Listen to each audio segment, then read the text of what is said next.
नमस्कार आप सभी को। आज का क्लास है प्रयोगवाद। क्या है आज का क्लास है? प्रयोगवाद पे। इससे प्रश्न उत्तरी क्लास चल रहा है भी, ठीक है।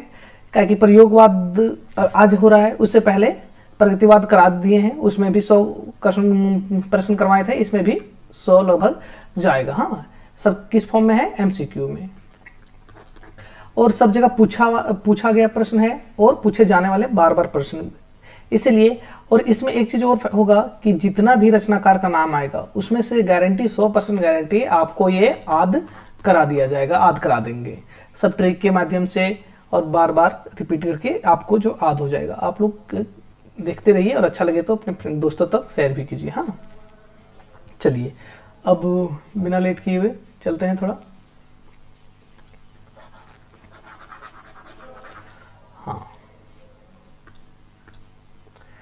तो क्या है? पहला प्रश्न है कि किस सप्तक में एक भी कवित्री सम्मिलित नहीं है? किस सप्तक में एक भी कवित्री सम्मिलित नहीं है? तो तार सप्तक में, दूसरा सप्तक में, तीसरा सप्तक में, या दूसरा सप्तक में, या चौथा सप्तक में? हाँ, तो जो है तार सप्तक, चौथा सप्तक, दूसरा सप्तक, तीसरा सप्तक ऑप्शन है। तो सबसे पहले देखेंगे तार सप्तक क्या है। तो 7 कवियों का एक ग्रुप था। कितना? 7 कवियों का एक ग्रुप था, और इस तरह से अज्ञे जी ने इसका संपादन कार्य किया और ये 4 सप्तक निकला। तार सप्तक पहला हुआ, दूसरा सप्तक हुआ, तीसरा हुआ, चौथा हुआ, इस तरह करके 4 सप्तक निकला। हाँ, वही बोल रहा है किसमें भी एक भी कवित्री नहीं थी। तो किसमें नहीं था? तो तार सप्तक में नहीं था। किसमें? तार सप्तक में नहीं था। अब थोड़ा देख लेते हैं इसका कब प्रकाशन हुआ काव्य संग्रह का। तो 1943 ईस्वी में। हाँ, 7 कवियों जो भी मैं नाम बताया, इसको मिटा देते हैं। हाँ,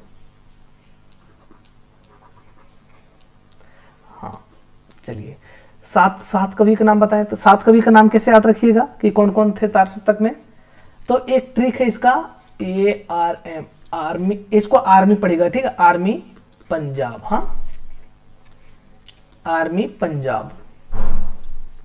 आर्मी पंजाब इसलिए बोल रहे हैं क्योंकि इससे याद रहेगा, ठीक है। वाई यहाँ नहीं लगाना है, ऐसे खरी आर्मी पंजाब इसको पढ़िएगा। आर्मी का कि आर्मी लिखाता है ना इसी तरह, तो इससे ट्रिक से याद हो जाएगा।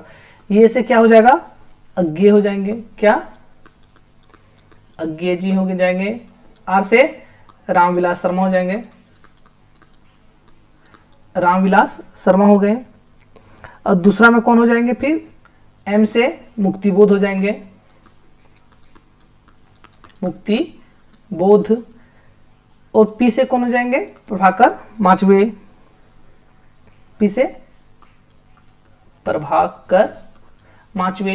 एन से नेमीचंद जैन हो जाएंगे। कौन? नेमीचंद जैन। नेमीचंद जैन। नेमीचंद्र जैन, ठीक है। जी से गिरिराज माथुर हो जाएंगे। कौन? गिरिराज माथुर।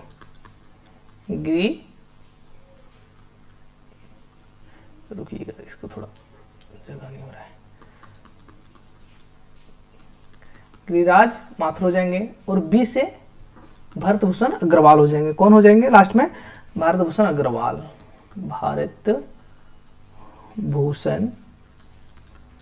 भरतभूषण अग्रवाल हो जाएंगे, ठीक है। तो कौन होंगे? आर्मी पंजाब से याद रखिएगा। ट्रिक डायरेक्ट आर्मी पंजाब, वाई खली नहीं लगाइएगा। आर्मी पंजाब। ये से अज्ञे जी। और ये क्या है? डेट ऑफ मतलब जन्म तिथि होता है ना, क्रम से सबसे पहले अज्ञे हुए, इसके बाद रामविलास 1911, 1912, 1917, इस तरह से हुआ। हाँ, ये सब कैसे याद रखिए? आर्मी पंजाब। ये से अज्ञे, आर से रामविलास, एम से मुक्तिबोध, पी से प्रभाकर माचवे, एन से क्या हो जाएगा? एन से नेमीचंद, जी से गिरिराज माथुर, बी से ठीक भरतभूषण अग्रवाल, इस तरह हो जाएगा। तो इसमें से एक भी क्या स्त्री लेखिका मिली नहीं, नाम मिला, तो ये हो जाएंगे। हाँ, चलिए इसके बाद अब आता है दूसरा में। क्या बोल रहा है? कविता मेरे लिए कोई भावुकता की हाय हाय ना होकर अर्थात के प्रति एक प्रौढ़ प्रतिक्रिया की मार्मिक अभिव्यक्ति है। किसका कथन है? बोल रहा है कि कविता मेरे लिए कोई भावुकता की हाय हाय ना होकर अर्थात के प्रति एक प्रौढ़ प्रतिक्रिया की मार्मिक अभिव्यक्ति है। कौन बोल रहे हैं? कुंवर नारायण का है। किसका कथन है ये? अरुण कुमार का, रघुवीर शाह का, राजकमल चौधरी का। पूछा गया ये प्रश्न, तो किनका है? तो ये कुंवर नारायण का है। किनका? कुंवर नारायण का। अब बात आए कुंवर नारायण, तो कुंवर नारायण के देख लेते हैं कुछ रचना, ठीक है, क्या है कुंवर नारायण रचना देख लेते हैं। और कुंवर नारायण तार सप्तक के कौन से तार सप्तक में, कौन से सप्तक में थे? तो सबसे पहले जानेंगे कुंवर नारायण किस में आते हैं, अभी मैं बताऊंगा सारे चीज, ठीक है, तीसरे सप्तक में, ठीक है, तीसरे सप्तक में आते हैं। अब इसके बाद कुंवर नारायण का जान लेते हैं रचना का नाम क्या है, रचना का नाम। तो इनका रचना पे है, सुनिएगा तो बहुत अच्छा रहेगा, ठीक है। एक चक्रव्यूह यहाँ बनाते हैं, इनका ये चक्रव्यूह हो गया, ठीक है, यहाँ पे सैनिक लगा हुआ, इधर बहुत सैनिक, फिर इसके अंदर भी एक घिराव है, ठीक है, ये क्या है बीच में यहाँ चक्रव्यूह है। जिस तरह जानते होंगे महाभारत में अभिमन्यु चक्रव्यूह घुस गया था, लेकिन निकलने का रास्ता उनको पता नहीं था, तो उसी तरह चक्रव्यूह हुआ ये। अब यहाँ क्या है, इनका रचना का नाम है चक्रव्यूह, ठीक है, चक्रव्यूह से रखेंगे, चक्रव्यूह में क्या करेंगे, चक्रव्यूह में प्रवेश करेंगे। एक इंसान यहाँ बोलते हैं क्या, बोल चक्रव्यूह में प्रवेश करेंगे। चक्रव्यूह एक रचना का नाम हुआ, एक रचना का नाम हुआ क्या, चक्रव्यूह, हाँ चक्रव्यूह, चक्रव्यूह, ओके। अब इसके बाद ये आधा हुआ है, हाँ चक्रव्यूह में बोल रहा है कि प्रवेश करेंगे हम तुम, क्या चक्रव्यूह पहला हुआ, दूसरा में क्या हुआ, प्रवेश हम तुम, क्या है प्रवेश हम तुम। एक व्यक्ति है, एक व्यक्ति यहाँ बोलता है कि चक्रव्यूह में प्रवेश करेंगे हम तुम, दोनों बात कर रहा है, ठीक है। बोलता है कि आमने सामने से चक्रव्यूह में प्रवेश करेंगे, ये बोल रहा है चक्रव्यूह में प्रवेश करेंगे हम तुम, कहाँ से, आमने सामने से, ठीक है, यहाँ सैनिक सबके आमने सामने से। बोलते हैं कि फिर आमने सामने से तो कोई दूसरा नहीं, और कोई दूसरा नहीं आएगा, दो ही आदमी रहे, और कोई दूसरा नहीं, क्या, इन दिनों क्या होगा, चक्रव्यूह में प्रवेश करेंगे हम तुम दोनों, ठीक है, कहाँ से, आमने सामने से। बोल रहा है कि इन दिनों, क्या, इन दिनों में कोई नहीं आएगा, ठीक है, इसीलिए ये हो गया। यहाँ तक इनका काव्य संग्रह हो गया, आध हो गया। और एक और एक्स्ट्रा इनका काव्य संग्रह है जो कि बहुत फेमस है, आत्मजयी, क्या है, आत्मजयी पहला हो गया। और दूसरा है एक वाजसरवा के बहाने, क्या हो गया, वाजसरवा के बहाने, वाजसरवा के बहाने। तो दो इनका रचना काव्य संग्रह जो प्रबंध काव्य है, ठीक है, ये सब क्या है, दोनों प्रबंध काव्य है जो बहुत ही ज्यादा विख्यात रचना हुआ है इनका, ठीक है। तो ये सब याद रखिए, आत्मजयी, वाजसरवा के बहाने, चक्रव्यूह में प्रवेश करेंगे हम तुम, इन दिनों आमने सामने से कोई नहीं और, ठीक है। कौन कौन रचना हुआ जान गए, चक्रव्यूह में प्रवेश करेंगे हम तुम, आमने सामने से, और कोई दूसरा नहीं, ठीक है, इन दिनों चक्रव्यूह में प्रवेश करेंगे हम तुम, आमने सामने से, ठीक है, और इन दिनों कोई नहीं है, ठीक है, इन दिनों कोई नहीं और दूसरा नहीं। चलिए यहाँ तक हो गया, समझ गए होंगे, आध हो गया होगा आप लोग को, उम्मीद है। अब आता है नकेनवाद पे। नकेनवाद के प्रवर्तक कवि कौन थे, नकेनवाद के प्रवर्तक कवि कौन थे। अब दिया है यहाँ ऑप्शन, क्या क्या ऑप्शन है, नलिन विलोचन शर्मा, केसरी कुमार, नरेश मेहता, दूसरा है नरेश कुमार, केसरी कुमार, नागार्जुन, नलिन विलोचन शर्मा, तीसरा है केदारनाथ सिंह, नरेश मेहता, नलिन विलोचन शर्मा, केसरी कुमार और नरेश। तो कौन है इनका उत्तर कौन हो जाएगा, हाँ तो इनका उत्तर हो जाएगा, थोड़ा सा फर्क है ये में, किसमें, ए में और डी में, ठीक है, तो क्या हो जाएगा, डी उसका उत्तर हो जाएगा। तो आप लोग जैसे जानते होंगे नकेनवाद के प्रवर्तक कौन कौन हुए, तो नलिन विलोचन शर्मा हुआ, केसरी कुमार हुआ, नरेश हुआ, नरेश मेहता नहीं, वहां सिर्फ मेहता था, यहाँ क्या नरेश हुआ, सिर्फ नरेश नाम होगा। हाँ यहाँ पर परपद, देखिए परपदवाद जो आता है याद रखिएगा, ठीक है, परपदवाद का ही पर्याय है या प्रवर्तक है। परपदवाद और नकेनवाद दोनों एक ही है। हाँ परपदवाद को ही नकेनवाद कहा जाता है, क्या, एक नकेनवाद और परपदवाद को ही नकेनवाद कहा जाता है, इसको खाली याद रखिएगा, ये ना है। हाँ अब क्या हो गया, अब इसमें जो तीनों था, ये तीनों जो थे, नवीन विलोचन शर्मा, केसरी कुमार, नरेश मेहता, ये सब तीनों कहाँ से बिलोंग करते थे, कहाँ से आते थे, तो बिहार प्रांत से। हाँ बिहार प्रांत से आते थे तीनों ये सब। अब तीनों के नकेनवाद देखिएगा, नकेनवाद, ठीक है, क्या नकेनवाद तीनों के नाम से बना है, क्या, नकेन देखिएगा, नकेन, ना से नलिन विलोचन शर्मा, के से केसरी कुमार और ना से नरेश। तो तीनों नाम के प्रथम अक्षर से, क्या, तीनों नाम के प्रथम अक्षर से ये आंदोलन बना, क्या, नकेनवाद प्रवर्तक हुआ, ठीक है। तो ये अपना नाम से, अच्छा जैसे कोई करता है ना, वैज्ञानिक लोग क्या करते हैं, दवा खोजता है और अपना टाइटल दवा का जो अपना नाम पे करवाता है पेटेंट, वो क्या करता है, अपना नाम से करवा लेता है, ठीक है। मान लेते हैं कि कुछ भी हो गया, तो इसी तरह प्रवर्तक ये कवि हुए, 3 कवि जो बिहार प्रांत से बिलोंग करते थे। ये सब तीनों अपना नाम के प्रथम अक्षर के अनुसार से नकेन नाम लिखा और यही प्रतिवाद मतलब क्या कहते हैं आंदोलन लागू किया। ठीक है, कब हुआ था बोल 1952 में। कब? 1952 में। अच्छा, इसका एक बात और याद रखिएगा कि नरेश जो ये नरेश हुए, ठीक है, लास्ट वाला नरेश ने एक संपादक में, इसका संपादक में एक पत्रिका निकलता था। कौन सा पत्रिका? तो रुकिएगा, इसका नरेश के संपादन में एक पत्रिका निकलता था। हाँ, पत्रिका निकलता था। और वो कौन सा पत्रिका था? तो प्रकाश नाम से। क्या? प्रकाश नाम से एक पत्रिका निकलता था। उसी में घोषणा किया इन लोग कि क्या इसी में नकनवादी लोग अपना आंदोलन या तो घोषणा किया, मान सकते हैं। ठीक है, तो कहाँ के पहले याद रखिएगा कितना तथ्य हो गए यहाँ। पहला अक्षर नाम से जोड़ के नकेन बना। कहाँ के थे? बिहार के थे। कब? 1942 में। कौन पत्रिका के माध्यम से? प्रकाश पत्रिका के माध्यम से। नकेनवाद और पदवाद क्या है? दोनों एक ही है। हाँ, अब बात रहता है प्रयोगवाद का प्रवर्तक माना जाता है। प्रयोगवाद के प्रवर्तक कौन है? मुक्तिबोध, ठीक है, नेमिचंद जैन, प्रभाकर माचवे, सच्चिदानंद हीरानंद, वात्स्यायन, अज्ञेय को। तो सब ये तो इतना आसान क्वेश्चन हो गया जो कि अज्ञेय जी माने जाते हैं।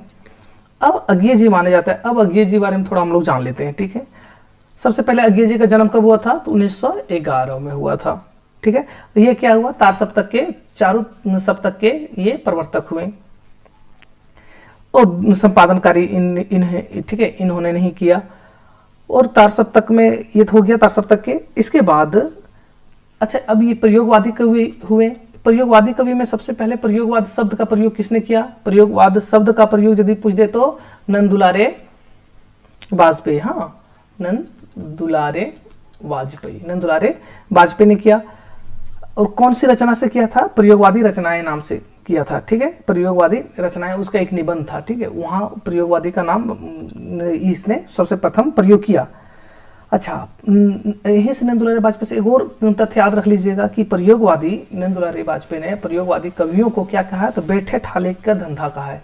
क्या बोले? इन लोग क्या करता है? कुछ काम नहीं, बैठे बैठे खाली लिख देते हैं। बैठे ठाले का धंधा, बैठे ठाले का धंधा कहा है। हाँ, इतना याद रखिएगा। अच्छा, चलिए, अब प्रयोगवादी कवि हुए। प्रयोगवादी कवि में क्या है? फ्राइड का प्रभाव है। अब इस सब चीज से थोड़ा आगे चलते हैं। क्या? तो अज्ञेय जी बात आया। तो अज्ञेय जी का रचना जान लेते हैं, क्या कि याद हो जाएगा जैसे।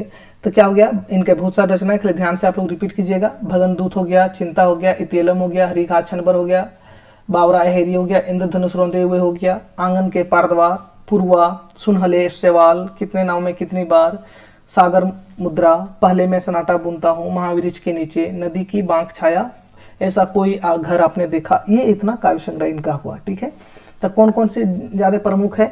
तो भगनदूत, चिंता, इतियलम, हरिघात छनबर, बावरा हेरी, इंद्रधनुष रोंदे हुए, इनका सभी है। ठीक है, महत्वपूर्ण, ये सब याद रखिएगा। अब अभी हम जस्ट बता ही देते हैं कि आत्मजयी के बारे में। आत्मजयी किसकी रचना है? कुंवर नारायण का, रघुवंश राय का, अरुण कमल का या दुष्यंत कुमार का? किनका है? चलिए बता दीजिए जल्दी से। चलिए, कुंवर नारायण का, क्या कि कुंवर नारायण का अभी बात चल ही रहा था। हाँ, आत्मजयी की कुंवर नारायण का है। कुंवर नारायण कौन से सप्तक में आते हैं? तो तीसरा सप्तक में आते हैं। तीसरे सप्तक में आते हैं। तीसरा सप्तक कब आया था? तो 1959 में आया था, संपादन कार्य हुआ था। ठीक है, अच्छा, अब आते हैं कुंवर नारायण के और सारी रचना कौन कौन हुए। तो वही चक्रव्यूह में प्रवेश करेंगे। चक्रव्यूह प्रवेश हम तुम, चक्रव्यूह में प्रवेश करेंगे, घुसेंगे, मतलब कौन? हम और तुम। आमने सामने से, कहाँ से घुसेंगे? यहाँ फौजी लोग के आमने सामने से, और कोई दूसरा नहीं आएगा जी, हम ही तुम घुसेंगे। ठीक है, इन दिनों, क्या? इन दिनों। चलिए, यहाँ तक हो गया। और इनका दो वो प्रबंध काव्य है। कौन कौन? वैश्रवा के बहाने और आत्मजयी, जो कि बता चुके हैं। अच्छा, ये बहुत ज्यादा पूछा जाता है, जब बता ही रहे हैं तो इसको भी बताना फर्ज बनता है। आत्मजयी का विषय वस्तु। ठीक है, आत्मजयी का विषय वस्तु। तो आत्मजयी रचना का जो कहते हैं विषय वस्तु है कठोपनिषद पे। ठीक है, और इसका एक और याद रखिएगा, आत्मजयी मूलतः जो रचनात्मक सामर्थ्य में आस्था, जो रचनाकार थे, जैसे कवि लोग थे, वो जो रचना कर रहे थे अपने काव्य में आस्था को प्रकट करने की, ठीक है, आस्था तो निकल गया था, इन लोग प्रयोगवादी प्रगतिवादी ये सब क्या कर रहे थे, उन लोग से आस्था अंदर से चला गया था। इतना भूखमरी, इतना समाज में घुसखोरी सब देखा, जो कि आस्था ही उन लोग से चला गया ईश्वर के नाम पे। तो यही कहते हैं आत्मजयी के, बल्कि आत्मा में मतलब अपने अंदर कवि लोग रचनात्मक क्रिया में आस्था जगाए, ठीक है। इस कवि का मूल सार है ये कविता का, ठीक है, ये याद रखिएगा, छोटा सा जानकारी था।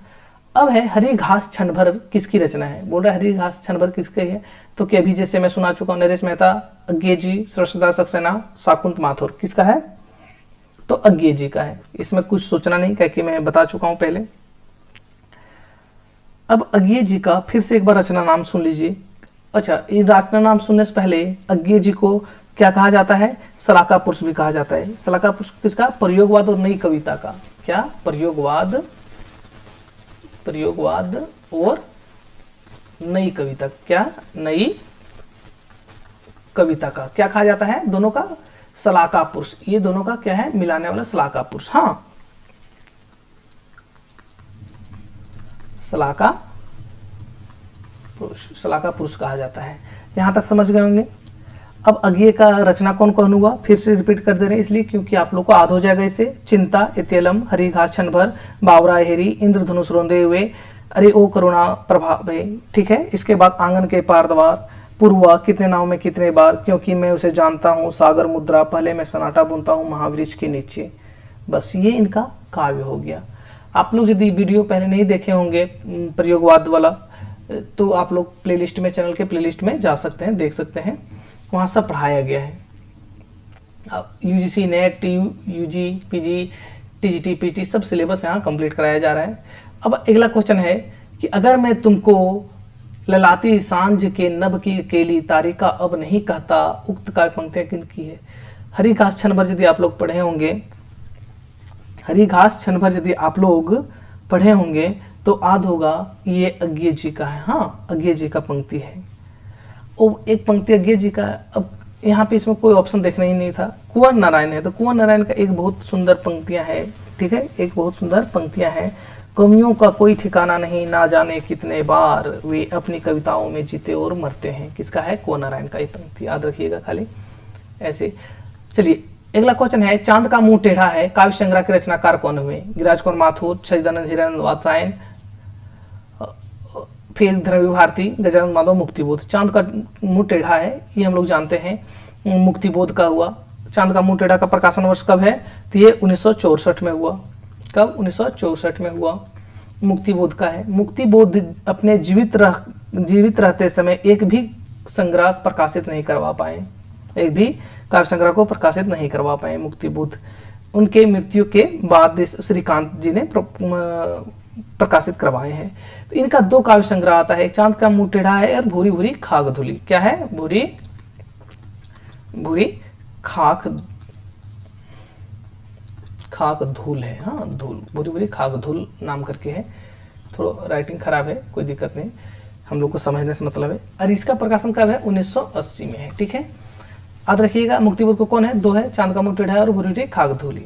चलिए अब आते हैं अगला क्वेश्चन देखते हैं, संवेदनात्मक ज्ञान और ज्ञानात्मक संवेदना सूत्र का प्रयोक्ता कौन है। मुक्तिबोध, अज्ञे जी, निराला जी, महादेवी वर्मा। तो हम लोग देखेंगे कि सबसे पहली बात महादेवी जी, निराला जी होंगे नहीं। बात रहा अज्ञे और मुक्तिबोध में आप लोग कंफ्यूज होंगे। संवेदनात्मक ज्ञान और ज्ञानात्मक संवेदना सूत्र का प्रयोगात्मक कौन है, तो कौन अपने कविताओं में सबसे ज्यादा उलझे नजर आते हैं, तो उलझे मुक्तिबोध आते हैं। तो मुक्तिबोध मार देना है, बस इतने खाली याद रखेंगे।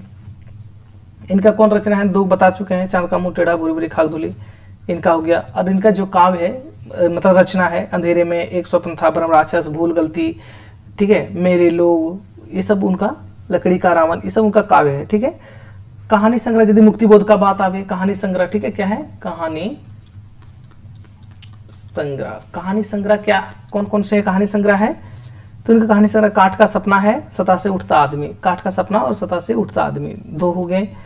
अब इसका, अब इतने चलते। हाँ, एक बात और याद रखिएगा, इनका एक मुक्तिबोध को चांद को मुंह टेढ़ा, ठीक, चांद का मुंह टेढ़ा रचना के लिए रामस्वरूप चतुर्वेदी ने क्या, रामस्वरूप चतुर्वेदी ने क्या था, एक बड़े कलाकार की स्केच बुक लगता है, ठीक है, एक बड़े कलाकार की स्केच बुक, मतलब उसके जैसा लिखा, वो उतने बड़ा कलाकार लोग लिखे थे उसी का जैसा लगता है, ठीक है। कौन सी रचना के लिए, चांद के मुंह टेढ़ा के लिए, कौन कहते थे, रामस्वरूप चतुर्वेदी कहते थे, ठीक है। इसके बाद आता है, इसके बाद आता है ठीक है, कला सामाजिक अनुपयोगिता के अनुभूति के विरुद्ध अपने को प्रमाणित करने का प्रयत्न, ठीक है, या पर्याप्तता के विरुद्ध विद्रोह है, या इनमें से किसका मानना या कथन है, ठीक है। अज्ञेयजी, जयशंकर प्रसाद, सुगन निराला, नरेश मेहता, किनका है, आप लोग जल्दी से बता दीजिए। क्वेश्चन देखिए तो फिर से दोबारा।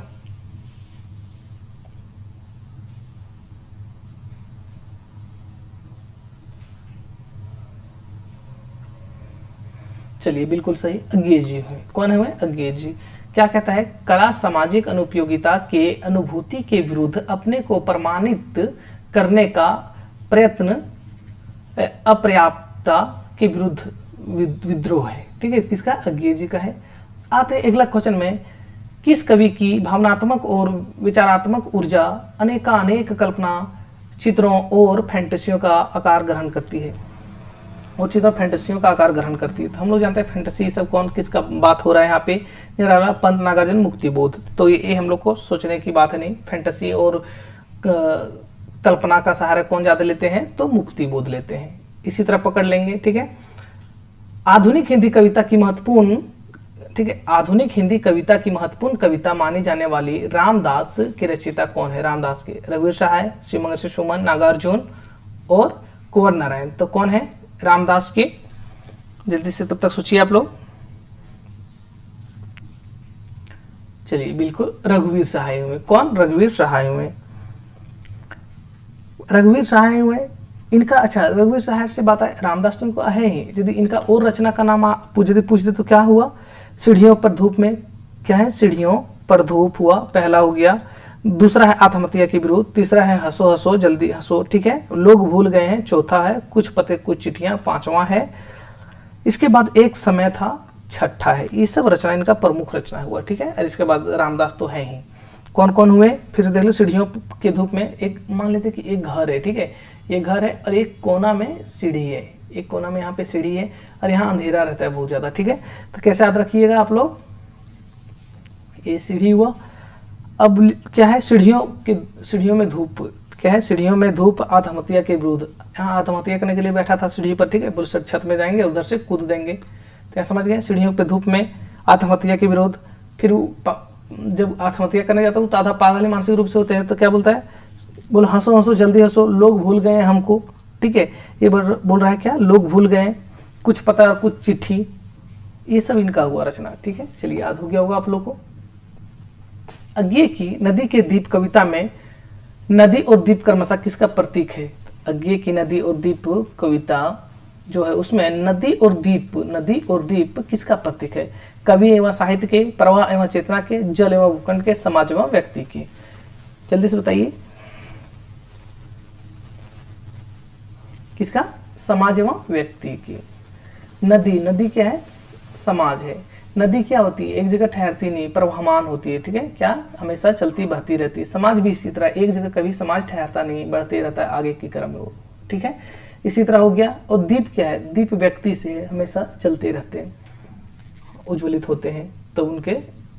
अब यहाँ तक 14 नंबर, क्या, कहाँ तो क्या है, कहाँ तो तय था चिरांगा हरेक घर के लिए, कहाँ चिराग मैसर नहीं सरी शहर को।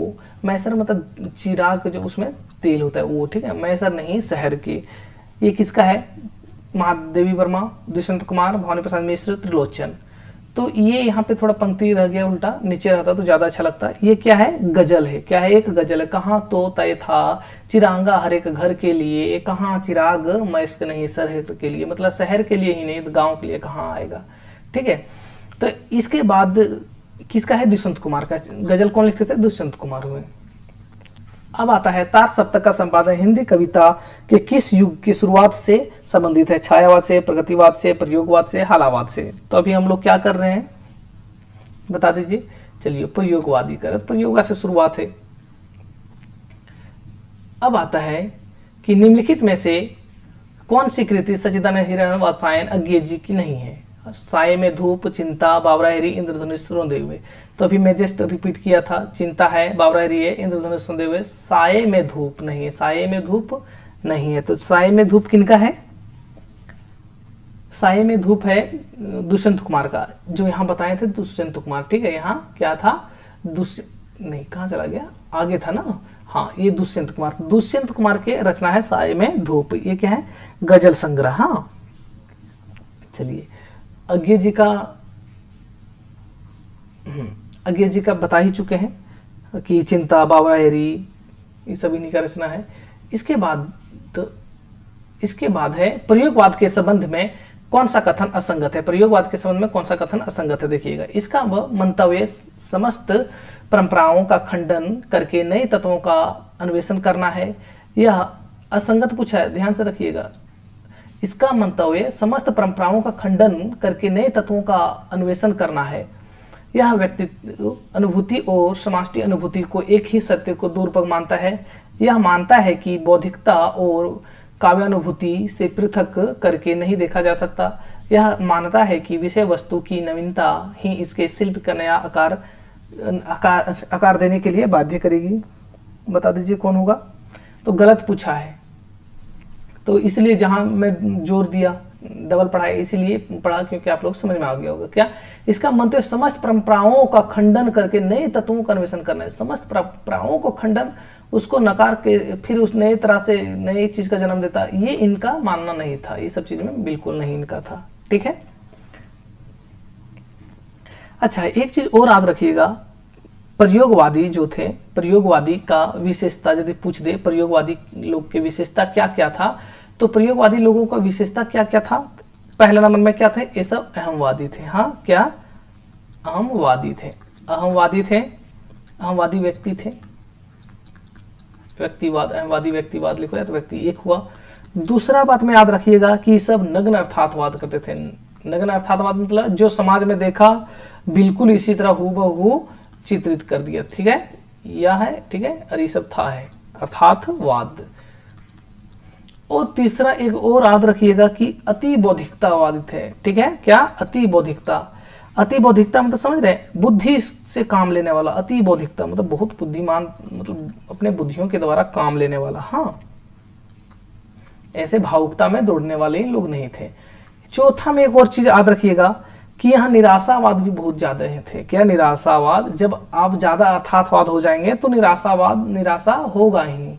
आप किसी के प्रति ज्यादा अर्थात मतलब पूरा निश्चल भाव से कर जाते हैं तो मैं तो नहीं मानता हूँ, लेकिन आगे चल के उसको दिक्कत होता है। इसी से ले लीजिएगा।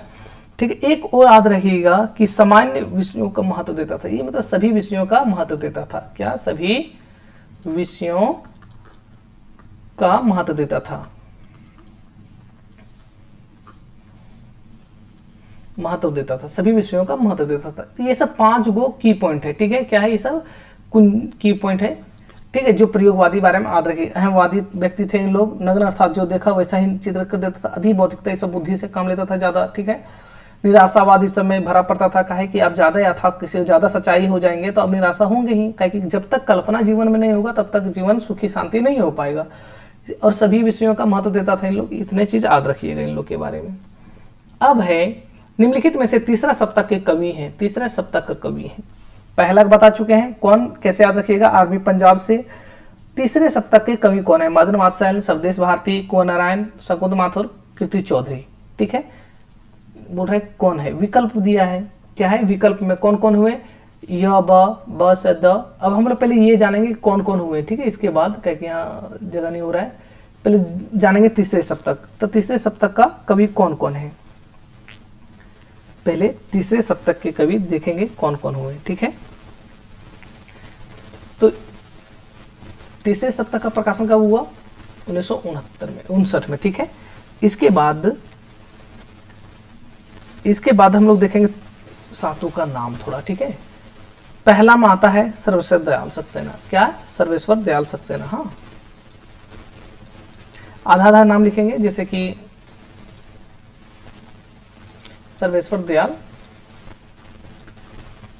दयाल सक्सेना। दूसरा में आते हैं मदन वात्सायन। कौन? मदन वात्सायन। हाँ, मदन वात्सायन। तीसरा में आते हैं विजय देव नारायण। विजय देव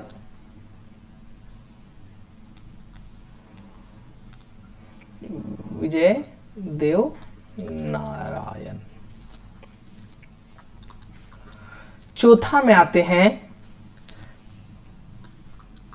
प्रयाग नारायण त्रिपाठी। ठीक है, प्रयाग से याद रखिएगा। पांचवा में आते हैं केदारनाथ सिंह। कौन?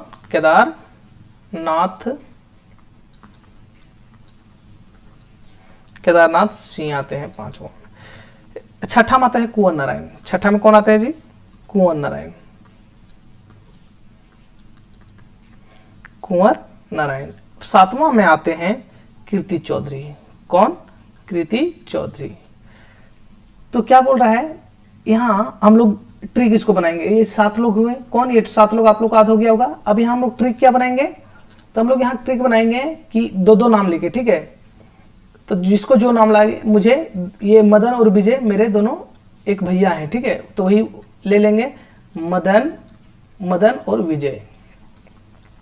मदन विजय और दोनों नाम ले लेंगे। एक कुंवर, ठीक है, कुंवर और केदार। कुंवर केदार। क्या मदन विजय कुंवर केदार का प्रयाग में कीर्ति सर्वस्व है? कितना आसान नाम हो गया। मदन विजय कुंवर केदार का प्रयाग में कीर्ति सर्वस्व है। देखें, हो गया ना। मदन विजय कुंवर केदार का कीर्ति प्रयाग में सर्वस्व है। क्या हो गया? मदन विजय कुंवर केदार का कीर्ति प्रयाग में सर्वस्व है। याद हो गया? आप लोग ट्रिक लिख लीजिएगा। चलिए, यहां तक हो गया। अब हम लोग देखें, इसमें बात हो रहा था कि कौन कौन थे। ठीक है, तो ट्रिक तो हो गया, जैसे याद रख गया कौन कौन है। तो मदन वात्सायन है बिल्कुल, कुंवर नारायण है बिल्कुल, कीर्ति चौधरी भी बिल्कुल है। मदन विजय कुंवर केदार प्रयाग में कीर्ति सर्वस्व है। तीनों नाम है। कौन कौन है? य है, स है और य है। ठीक है, य स य, हाँ, अ स य। ठीक है, ये हो गया, डी हो गया। अब हम लोग आगे चलते हैं 19 नंबर में कि आगे की काव्य रचना के संबंध में कौन सा कथन सही नहीं है। इनमें छायावादी कविताओं से अपनी काव्य यात्रा प्रारंभ की। तार सप्तक इनकी द्वारा इनकी नई काव्य यात्रा प्रारंभ होता है। प्रयोगवादी धारा के कवियों में उनका स्वर सबसे अधिक वैविध्यपूर्ण है। संवेदनाएं सर्वत्र उनकी बौद्धिकता के नियंत्रित रखती है। जल्दी से बता दीजिए क्या होगा।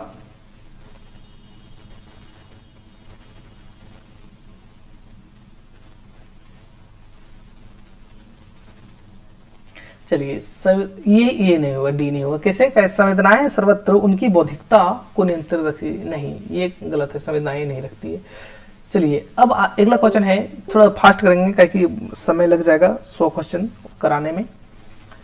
दुख सबको मांझता है और चाहे इसमें सबको मुक्ति देना व ना जाने, किंतु जिनको मांझता है उन्हें यह सीख देता है कि सबको मुक्त रखें। ये किसका है पंक्ति? किनका पंक्ति है ये? तो ये अज्ञे जी का पंक्ति है। ठीक है, अज्ञे जी का बारे हम लोग चर्चा कर चुके हैं। इसको यहाँ पूरा नहीं बताएंगे, लेट हो जाएगा नहीं तो। 7 गीत वर्ष किसका काव्य संग्रह है? 7 गीत वर्ष महादेवी वर्मा, धर्मवीर भारती, गिरिजा कुमार माथुर और जानकी वल्लभ शास्त्री। धर्मवीर भारती का है। ठीक है, किसका है? तो ये धर्मवीर भारती का 7 वर्ष है, 7 गीत वर्ष। हाँ, 7 गीत वर्ष किसका है? धर्मवीर भारती का। कब प्रकाशन है इसका? प्रकाशन वर्ष कितना है? 1959 में। हाँ, धर्मवीर भारती से आधा गया, इसका थोड़ा डिटेल बता दे रहे हैं। धर्मवीर भारती इनका जो काव्य संग्रह है, तो वो रचनाएं हैं, वो क्या क्या है? तो ठंडा लोहा है, 7 गीत वर्ष है, अंधा युग है, टेकनोप्रिया है और अपना सपना अभी भी है, देशांतर है, मेरी वाणी। ये सब इनका रचना है। क्या? ठंडा लोहा, याद रखिएगा। ठीक है, ठंडा लोहा हो गया। इसके बाद 7 गीत वर्ष तो यहाँ दे ही दिए हैं। ठीक है, अंधा सिलेबस में आप लोग का अंधा युग है। अंधा युग का प्रकाशन वर्ष कमेंट कीजिएगा। फिर कनुप्रिया है, कनुप्रिया बहुत बार एग्जाम में पूछा जाने वाला रचना है। ठीक, ये सब इनका रचना हो गया। अब हम लोग आगे चलते हैं। खुशबू के शिलालेख कविता किस रचनाकार की है? खुशबू के शिलालेख कविता किस रचनाकार की है? चलिए जल्दी से बता दीजिए, खुशबू की शिलालेख कविता रचना किनके हैं? भवानी प्रसाद मिश्र, ठीक है, भारत भूषण अग्रवाल का, रघुवर सहाय का, सर्वसदा सक्सेना का, किनका है? भवानी प्रसाद मिश्र के जी के हैं, भवानी प्रसाद मिश्र जी के। भवानी प्रसाद मिश्र जी के हैं खुशबू के शिलालेख। भवानी प्रसाद मिश्र से याद आया कि इनका और काव्य संग्रह क्या क्या है? तो गीत फरोश है, चकित है, दुख है, ठीक है, अनाम तुम आते हो, गांधी पंचसती है, क्या है? गांधी पंचसती है। इसके बाद पांचवा में क्या? बुनी हुई रस्सी है, फसलें और फूल हो जाएगा। छठा में एक इदम नमम भी इनका भवानी प्रसाद मिश्र का है, ठीक है। तो क्या क्या हो गया कि गीत फरोश हो गया, चकित है, दुख, अनाम तुम आते हो, गांधी पंचसती है, बुनी हुई रस्सी है, फसलें और फूल, इदम नमम, इनका रचना संग्रह हो गया, ठीक है। तार सप्तक का प्रकाशन, तार सप्तक प्रकाशन जो बार बार मैं बोल रहा हूँ 1943 में, पहला तार सप्तक का 1943 में, दूसरा सप्तक का कितना है? 1951 में, तीसरा का 1959 में, और चौथा का बात रख गया 1979, हाँ 1980 में, ठीक है। चलिए अब हम लोग आगे बढ़ते हैं। बहुत बार एग्जाम में पूछा गया, देख लीजिए कब कब पूछा है, ठीक है, इतना सारा, इसलिए याद रखिएगा, कन्फर्म याद रखिए। कितना? यहाँ 43 से 51, 51 से यहाँ डायरेक्ट 8 बढ़ा, ठीक है, 59 और 59 से डायरेक्ट 79 बन गया।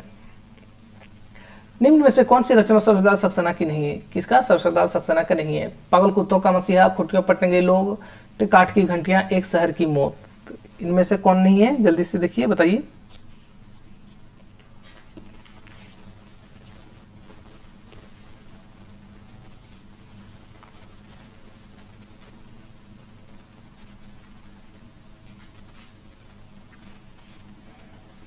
चलिए, कौन? एक शहर की मौत नहीं है। क्या है? एक शहर की मौत नहीं है, क्योंकि एक शहर की मौत किसका है?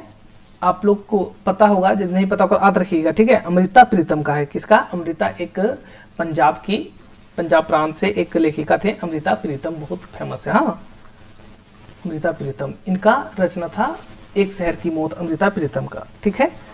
और सर्वसदाल सक्सेना के कौन कौन से हैं? तो याद होगा आप लोग का, क्या है? पागल कुत्तों का मसीहा है, खुटियों पटंगी लोग है, काठ की घंटियां हैं, ये सब सक्सेना का हो, जो अभी हम लोग 3 दिया हुआ है, ठीक है। अमृता प्रीतम से एक और याद रखिएगा, कस्तूरी और नागमणि। कस्तूरी नागमणि इनका उतना फेमस नहीं है, छोड़ दीजिए। चलिए 25वां नंबर में देखिएगा, प्रयोगवाद अपने आप में इष्ट नहीं है, वह साधन है। प्रयोग द्वारा कवि अपने सत्य को अधिक अच्छी तरह जान सकता है और अधिक अच्छी तरह अभिव्यक्त कर सकता है। वस्तु और शिल्प दोनों क्षेत्र में प्रयोग फलप्रद होता है, ठीक है, फलप्रद होता है, ठीक है। क्या होता है? अब एक कथन किसका बोल रहा है? भवानी प्रसाद मिश्र, नरेश मेहता, अज्ञेय, रघुवर सहाय, किनका कथन है ये? भवानी प्रसाद मिश्र, नरेश मेहता, अज्ञेय, रघुवर सहाय, तो अज्ञेय का ही कथन है, ठीक है। आप लोग याद कर लीजिएगा, एक बार में कथन नहीं याद हुआ होगा। यहां तक हो गया आप लोग को। अब चलते हैं अगला, ठीक है, सागर मुद्रा, इनमें से किसकी कृति है? सागर मुद्रा शमशेर बहादुर जी का, हिरन वात्स्यायन का, कुंवर नारायण का और हरिनारायण व्यास का। अभी हम अज्ञेय जी का बार बार बोल बोल के याद कराए थे, उसमें सागर मुद्रा भी था। किनका है? तो अज्ञेय जी का है। किनका है? अज्ञेय जी का। हाँ, कौन कौन से रचना फिर से याद रखिएगा? अज्ञेय जी का रचना कौन कौन है? भगन दूत है, चिंता है, तेलम है, रेग है, क्षण भर है, बावरा वेरी, इंद्रधनुष रोंदे हुए, अरि उकरणाम प्रभा कटे, आंगन के पारदवा पूर्वा है, सुना, ठीक है, सुनाले कितने नाव में कितने बार है, क्योंकि मैं जानता हूँ, ठीक है। सागर मुद्रा हो गया, पहले मैं सन्नाटा बुनता हूँ, महावृक्ष के नीचे एक नदी की बांक छाए, इसे उनकी रचना है, ठीक है। इसे बार बार बोल रहा हूँ, दोहरा रहा हूँ इसलिए कि आप लोग को याद हो जाए। कुंवर नारायण का भी बता चुका हूँ, सबसे बहादुर सिंह का यदि नहीं बताए हो तो उनका भी सुन लीजिए, चुका भी नहीं हूं मैं, बात बोलेगी काल तुझसे होड़े मेरी, ठीक है, सुकून की तलाश में, ये सब इनकी रचना हो गया। इसके बाद है मैं रथ का टूटा हुआ पहिया हूं लेकिन मुझे फेंको मत, ये किसका पंक्ति है? किस काव्य का पंक्ति है, ठीक है। तो धर्मवीर भारती की रचना की है, ठीक, इनका है, किनका पंक्ति है? धर्मवीर भारती का।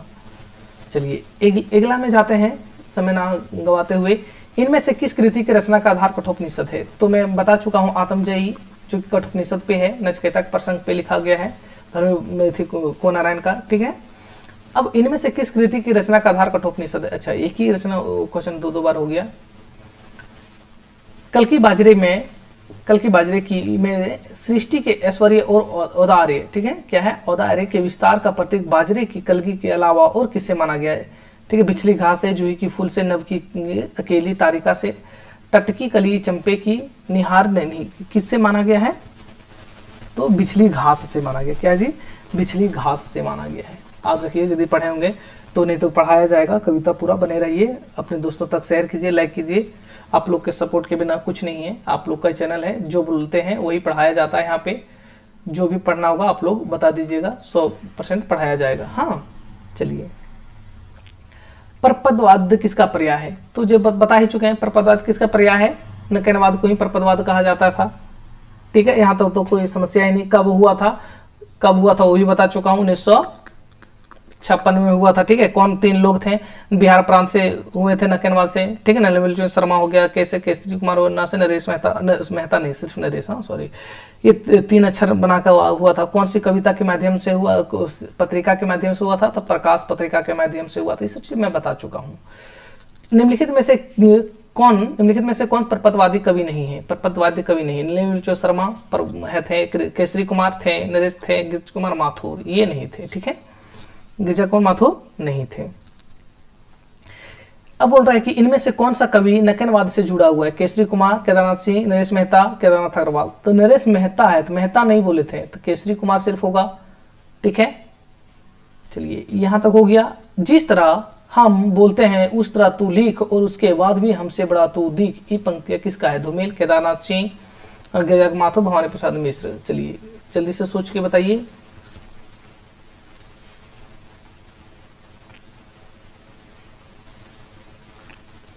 चलिए बिल्कुल सही सोचें, कौन होगा? भवानी प्रसाद मिश्र होंगे। यहाँ तक हो गया। भवानी प्रसाद मिश्र का बता चुके हैं, गीत फरोश से चकित है दुख, गांधी पंसती है, बुनवी रस्सी है, खुशबू के शिलालेख है, प्रवर्तन जी है, त्रिकाल संध्या, ये सब उनका रचना है, इनको बता चुका हूँ मैं। प्रयोगवाद हिंदी में बैठे ठाले का धंधा बनकर आया था। प्रयोग, ठीक है, प्रयोक्ताओं के पास ना तो काव्य संबंधी कोई कौशल था और ना ही किसी प्रकार की कथनीय वस्तु। तो मैं बता चुका हूँ पहले कि कौन बोलता है बैठे ठालों का धंधा? तो नंदुलारे वाजपेयी बोलते हैं, बैठे ठाले को धंधा बोलते हैं। ठीक है, प्रयोगवादी को क्या कहते हैं? बैठे ठाले का धंधा कहते हैं, नंदुलारे वाजपेयी।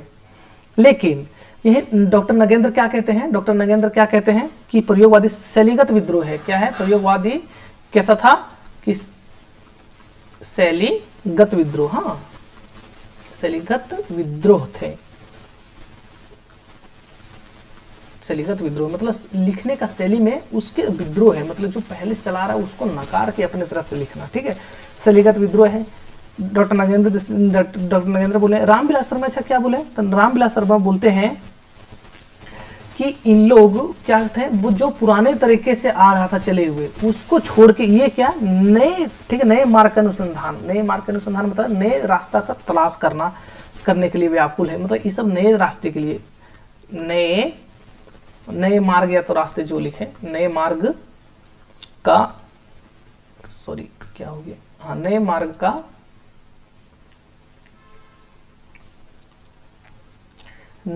का अनुसंधान मतलब खोज। ठीक है, क्या अनुसंधान करने के लिए व्याकुल दिखते थे। अनुसंधान करने के लिए व्याकुल था। ठीक है, व्याकुल है।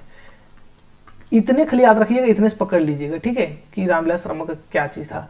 तो नंदलाल वाजपेयी क्या कहते हैं? बैठे ठाले के धंधा कहते हैं। बैठे ठाले के धंधा इतने बनकर आया था। बैठे ठाले के धंधा इतने से खाली पकड़ लीजिए नंदलाल वाजपेयी का। डॉक्टर नगेंद्र क्या कहते हैं? शैलीगत विद्रोह। रामविलास शर्मा क्या कहते हैं? नए मार्ग का अनुसंधान करने के लिए व्याकुल थे इन लोग। जो पुराना मार्ग चले आ रहा था, ठीक है, उसमें इन लोग नहीं फिट बैठ रहे थे अपना। इन लोग क्या पूरा नग्न अर्थातवाद, मतलब जो समाज में चलो बिल्कुल दिखा देना, कल्पना 0% समाहित करना। ठीक है, ये सब इन लोग लिए। अब और बहुत कुछ है लेकिन लेट हो जाएगा, इसलिए थोड़ा फास्ट हम लोग चलते हैं, सारा क्वेश्चन भी करना है।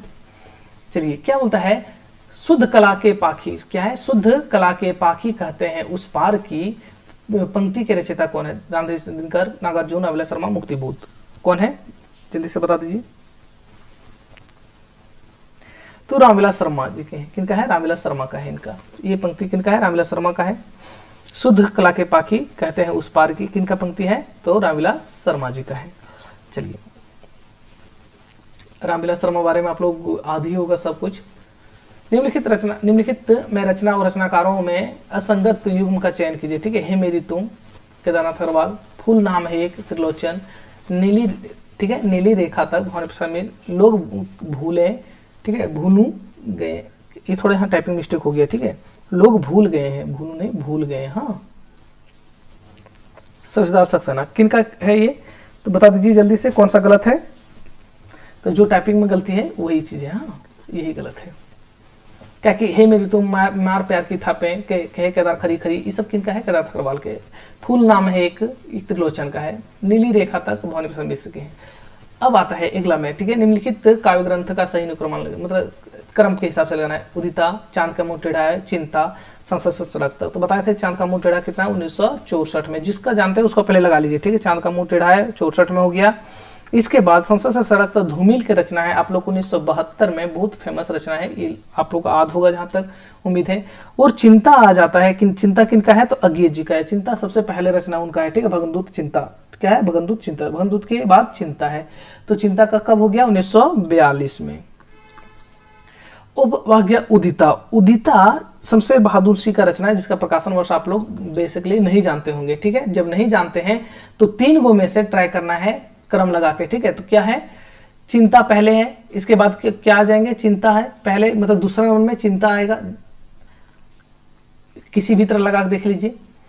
तो पहला या तो दूसरा, एक या तो दूसरा में 3 नंबर होना चाहिए। ठीक है, तो 3 नंबर नहीं है पहला किसी ने, दूसरा में भी 3 नंबर दूसरा में है, लेकिन पहला में 1 है। तो दूसरा नंबर में ये 64 वाला है, जिसे यहाँ एक सेकंड रुकिएगा। हाँ हाँ, जैसे कि दूसरा में यहाँ पे 64 वाला है। ठीक है, क्या है दूसरा में, चांद का मुंह टेढ़ा है, तो नहीं होगा। 3 यहाँ था, नहीं हुआ, तो पहले 3 है, मतलब ये होगा। ठीक है, इसे अंदाजा लगा सकते हैं। वैसे उदिता का प्रकाशन वर्ष कितना है, तो 1980 का प्रकाशन वर्ष है, याद रखिएगा। ठीक है, शमशेर बहादुर सिंह का है। चलिए अब आता है इधर एक, ठीक है, इधर वह कविता मेरी पिंड नहीं छोड़ रही थी, अगर वह कविता भावावेश पूर्ण होती तो एक बार उसकी, ठीक है, आवेशात्मक अभिव्यक्ति हो जाने पर मेरी छुट्टी हो जाती। यह उदाहरण निम्नलिखित में से किससे लिया गया है, डूबते, ठीक है, डबरे पर सूरज बीम, तीसरे क्षण, हाशिए पर कुछ नोट्स, एक लंबी कविता का अंत। तब तक मैं थोड़ा आराम करूं, आप लोग देखिए।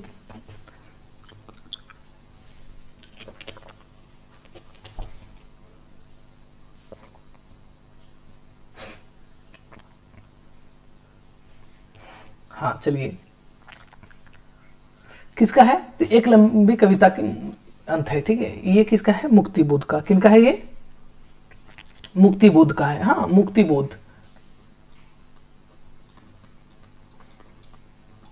मुक्तिबोध जी का है ये कविता। असाध्य बिन आज्ञा की किस कविता संग्राम में है, जो कि आप लोग जानते होंगे, ये बिल्कुल भूलने वाली चीज है। आंगन के पार दीवार हुए। ठीक है, यहाँ तो हो गया आंगन के पार दीवार कब, 1961 में हुआ था। शायद के बिना कैसी कविता है, तो बहुत लंबी कविता है। ठीक है, लंबी कविता है, कहाँ से लिया गया था इसे आप लोग को पता होगा। चलिए अब बात आता है गीत फरोश कविता में भवानी प्रसाद मिश्र कहना चाहते हैं क्या कहना चाहते हैं गीत फरोश में, कि व्यावसायिकता के कारण आज का कवि अपने गीत बेचने के लिए मजबूर है। आज का कवि ग्राहक की मर्जी के अनुसार गीत लिखने के लिए अभिशप्त है। कवि केवल खुशी के गीत लिखते हैं, कवि शोक से गीत लिखता है और बेचता है। नीचे दिए गए विकल्पों पे सही उत्तर चयन कीजिए। इसमें से चारों में से क्या सही है वो चयन करना है। ठीक है, तो हम लोग जानते हैं कवि केवल खुशी के लिए गीत लिखता है, नहीं। यदि केवल खुशी के लिए गीत लिखता है तो निराला जी, सरोज स्मृति नहीं लिख पाते, भवानी प्रसाद मिश्र गीत फरोश नहीं लिख पाते। कवि शोक से गीत लिखता है और बेचता है। कवि शोक से गीत लिखता है लेकिन बेचता शोक से बिल्कुल नहीं है। तो दोनों गलत हो गए, इतने में पकड़ लिए। तो जब 2 गलत हो गया तो 2 तो सही होगा ही। ठीक है, क्योंकि एक 2 में ऑप्शन है, तो क्या 1 और 2 हो जाएगा। क्या हो जाएगा, 1 और 2 हो जाएगा। ठीक है, चलिए इसका 1 2 कहाँ है, 1 2 यहाँ पे, मतलब बी उत्तर हो जाएगा। ठीक है, बी उत्तर हो जाएगा। भवानी प्रसाद मिश्र कहते हैं गीत फरोश बहुत मजबूरी में, उनको गीत पैसा नहीं था कुछ काम के लिए। ठीक है, तो वो अपना गीत जाके फिल्मी दुनिया में लिखे थे, बेचे थे। ठीक है, अब आता है बाघ नामक प्रसिद्ध कविता किनकी है। तो बाघ नामक प्रसिद्ध कविता किनकी है, नागार्जुन, प्रेमचंद, केदारनाथ सिंह। तो आप लोग जानते हो कि जिस तरह केदारनाथ सिंह की एक रचना है बाघ, ठीक है, बहुत फेमस है और लंबी कविता है। बाघ कैसी है? लंबी कविता है, बहुत फेमस केदारनाथ सिंह का है। चलिए यहाँ तो हो गया। अब आता है कि चकमक की चिंगारियां किस रचनाकार की कविता है? चकमक की चिंगारियां किस रचनाकार की कविता है? चकमक की चिंगारियां। मुक्तिबोध केदारनाथ अग्रवाल, ठीक है, श्रीकांत भवानी प्रसाद मिश्र। किनका है? तो मुक्तिबोध, ठीक है। चकमक की चिंगारियां किस रचनाकार का? मुक्तिबोध की कविता है, मुक्तिबोध की कविता है, ठीक है। मुक्तिबोध फिर से बता दिए। काव्य कृतियां यदि पूछे तो चांद की मुँह टेढ़ा है और बुरबुरी खाक धूल है, ठीक है। चर्चित कविता इनके कौन कौन से हैं? अंधेरे में है, ब्रह्मराक्षस है, अंतःकरण की करण का वातायन है, भूल गलती है। ये सब इनका प्रमुख चर्चित रचना है। अब यदि पूछ दे, मैं जिससे पिछले बार बताया था पीछे कि रामसर चतुर्वेदी क्या कहते हैं कि इनका चांद का मुंह टेढ़ा को देख पढ़ने के बाद इनको क्या लगा कि यह एक बड़े कलाकार की स्केच बुक लगता है, ठीक है। ये अपना याद होगा आप लोग को। मुझे यहाँ आते हैं कि जो भी देख रहा है उसको कम से कम रचना पूरा याद हो जाए, और इसीलिए मैं इतना बार बार रिपीट करता हूँ, इससे कि मैं भी थकावट होता है, लेकिन मैं रिपीट इसलिए करता हूँ ताकि आप लोग को याद हो जाए। चलिए, पश्चिम का अंधानुकरण करने की कोई जरूरत नहीं है। क्या बोलता है? पश्चिम मतलब यूरोप का अंधानुकरण करने की कोई जरूरत नहीं है, पर पश्चिम के विरोध नाम पर मध्यकाल में तिरस्कृत मूल्यों को भी अपनाने की जरूरत नहीं है। किसके द्वारा कहा गया है? सिद्धार्थ पाठक, ठीक है, शंभुनाथ सिंह, गिरिराज माथुर, धर्मवीर भारती। किनका है? बहुत फेमस कोट है, आप लोग को पता होगा, नहीं होगा तो आप लोग याद कर लीजिएगा, ठीक है। तो किनका है? धर्मवीर भारती जी का है। किनका है? धर्मवीर भारती का है। धर्मवीर भारती का रचना का नाम जैसे अंधायुग ये सब हो गया, बता चुके हैं, बहुत प्रमुख है, ये सब याद रखिएगा। अब आता है सर्जना के क्षण किसकी कविता है? सर्जना के क्षण किनकी कविता है?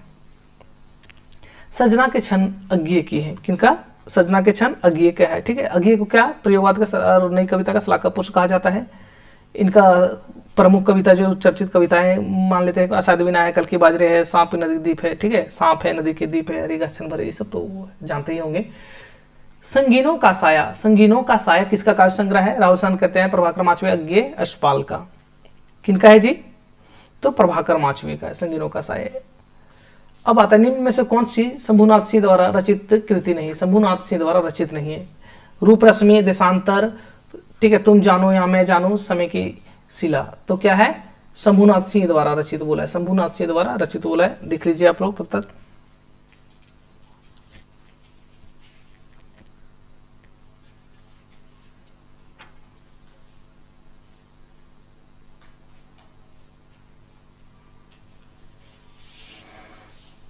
चलिए, कौन नहीं है? तो आप लोग देशांतर धर्मवीर भारती का है। किसका है? देशांतर नहीं है, देशांतर नहीं है। देशांतर तो किनका है? धर्मवीर भारती का। किसका है? धर्मवीर भारती का, धर्मवीर भारती का देशांतर, ठीक है। शंभुनाथ सिंह का जो 3 को बच गया, शंभुनाथ सिंह का है। किनका? रूप रश्मि है, तुम जानो या मैं जानू, समय की शिला पर। अब आता है गीत फरोश किसकी रचना है? भवानी प्रसाद मिश्र को, जो बार बार बोल चुके हैं, ठीक है। गीत फरोश किनकी है? भवानी प्रसाद मिश्र को है। चलिए, यहां तक हो गया। गीत फरोश याद रखिएगा, गीत फरोश 1953 में है, ठीक है। भवानी प्रसाद मिश्र का फिर से सुन लीजिए। गीत फरोश हो गया, ठीक है। चकित है, दुख है, अंधेरी कविताएं हैं, गांधी परिस्थिति है, ठीक है, खुशबू की शिलालेख है, मानसरोवर है, ये सब बुनवी रस्सी है, ये सब इनका रचना है, ठीक है। इंपॉर्टेंट निम्नलिखित में से कौन सा कविता संग्रह अज्ञेय जी का नहीं है? महावृक्ष के नीचे, भगनदूत, सागर मुद्रा, कालजयी। तो आप लोग को जैसे अज्ञेय जी के बताया हूँ, भगनदूत, चिंताए तैलम, रिघाक्षण भर, बावरा हेरी, इंद्रधनुष देवी, ठीक है, आंगन के पर्दवा, सुनहले, ठीक है, सागर मुद्रा, महावृक्ष के नीचे, ये सब इनका है, ठीक है। तो महावृक्ष के नीचे भी है, भगनदूत भी है, सागर मुद्रा भी है, तो कौन नहीं है? कालजयी नहीं है, कालजयी नहीं। तो कौन सही होगा? कालजयी नहीं है सॉरी, कालजयी नहीं है। तो कालजयी किनका है? कालजयी किनका है जी? तो कालजयी अभी बता रहा था ना मैं पीछे, को नारायण का ना। चलिए, अब आता है पुरुआ, ठीक है। क्या आता है? पुरुआ। पुरुआ कविता किसकी है? ठीक है, अज्ञेय का, मुक्तिबोध, निराला प्रसाद। तो पुरुआ भी किनका है? पुरुआ अज्ञेय जी का है। पुरुआ अज्ञेय जी का है, आप लोग को याद होगा, नहीं तो फिर 1965 में याद रख लीजिएगा, ठीक है। पुरुआ 1965 में अज्ञेय जी का है। अज्ञेय जी का जितना भी काव्य संग्रह आपको सब याद रखना पड़ेगा, ठीक है। अब आता है व्यक्तिगत व्यक्तिगत के रचयिता कौन है? व्यक्तिगत के रचयिता कौन है? व्यक्तिगत के रचयिता कौन है? शमशेर बहादुर सिंह, द्रव्य भारती, भवानी प्रसाद मिश्र, सूरजदास सक्सेना। व्यक्तिगत के रचयिता कौन है? तो सोचिए।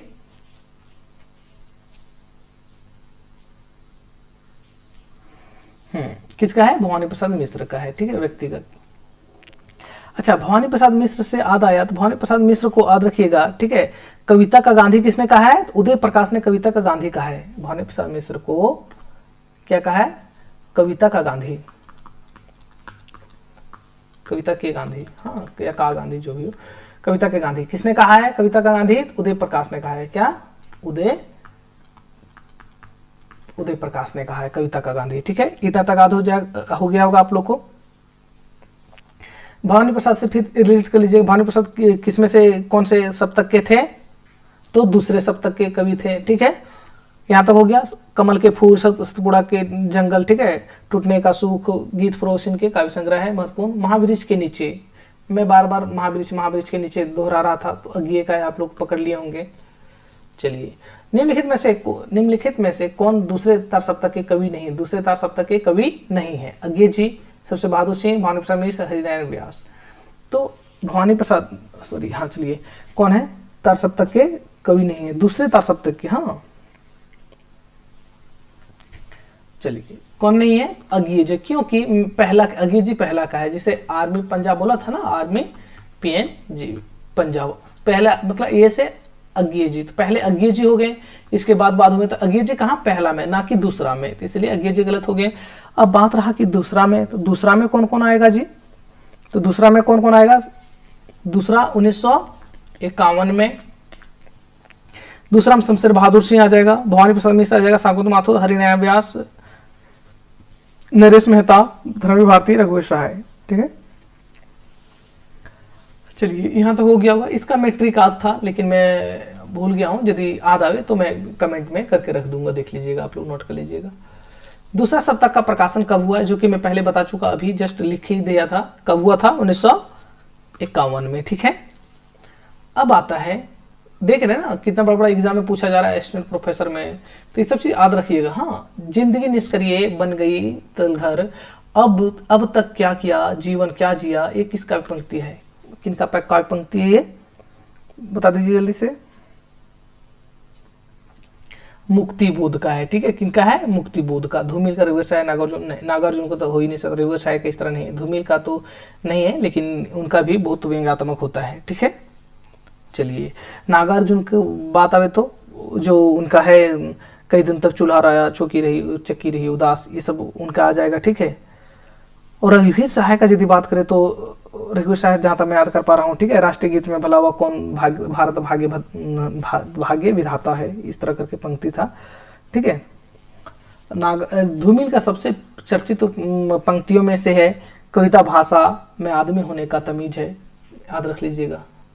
गुस्से में उबली कठपुतली के मन में निम्नलिखित में से कौन सी इच्छा ही जगी?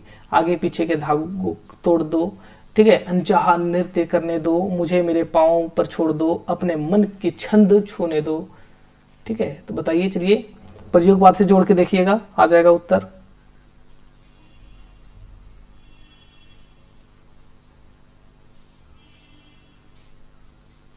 चलिए, क्या है ये? इसका उत्तर क्या हो जाएगा? अनचाहे नृत्य करने दो। क्या है? अनचाहे नृत्य करने दो, अपने इच्छा अनुसार से अनचाहे नृत्य करने दो। ठीक है, किसका है? भवानी प्रसाद मिश्र का है। ठीक है, किसका है ये? भवानी प्रसाद मिश्र का है रचना। अब पंक्तियां, अब भवानी प्रसाद मिश्र का जो कि पहले बता चुका हूँ सब चीज। ठीक है, अच्छा, ये भवानी प्रसाद मिश्र का अच्छा, इस कविता जो है इनका, भवानी प्रसाद मिश्र का द्वारा रचित है, इसके माध्यम से स्वाधीनता का महत्व संदेश, मतलब स्वाधीनता समझ रहे ना, दूसरे के अधीन नहीं रहना है। ठीक है, उसके संदेश प्रकट कर रहे हैं।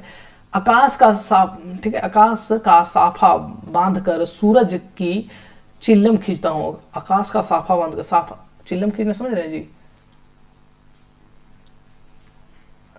ये हो गया चिल्लम, इसमें जो भी भरा जाता है धुआं वाला पदार्थ, इसे फूंका जाता है चिल्लम। ठीक है, तो वही बोलता है, आकाश का साफा बांधकर सूरज का चिल्लम खींचता हूँ, कौन बैठा है पहाड़ नदी वन सागर, बताइए।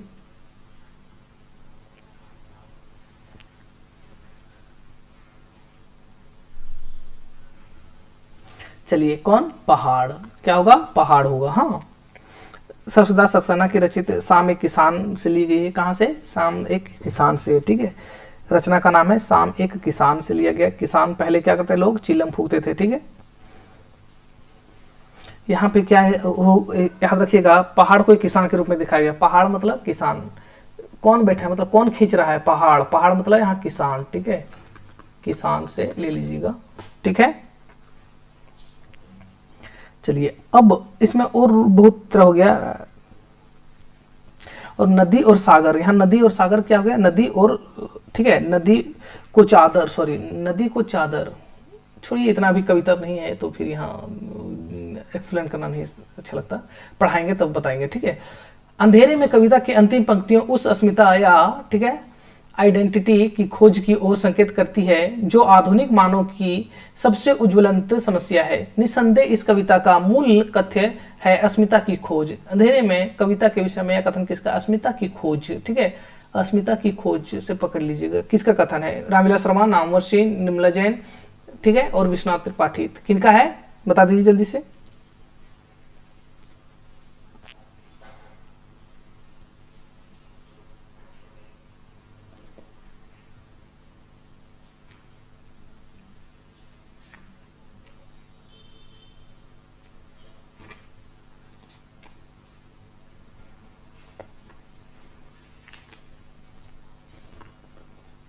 चलिए कौन हो जाएंगे, नामवर्षी। अस्मिता की खोज कहते हैं अंधेरी कविता को नामवर्षी। हाँ, अच्छा, शमशेर बहादुर क्या कहते हैं, यह कविता देश के आधुनिक जन इतिहास का है, ठीक है, या तो दख्ता इस्पाती दस्तावेज कहते हैं, ठीक है। शमशेर बहादुर सिंह खाली बता दे रहे हैं कौन कौन क्या कहता है सो। और इसके बाद रामविलास शर्मा क्या कहते हैं, रामविलास शर्मा कहते हैं अपराध भावना का अनुसंधान, अनुसंधान मतलब रिसर्च मतलब खोज, ठीक है। अपराध भावना का खोज करता है रामविलास शर्मा, ठीक है। यहाँ पे लिख देते हैं, आप लोग नोट कर लीजिएगा, जैसे क्या, अपराध भावना का अनुसंधान है। हाँ, क्या है, अनुसंधान है।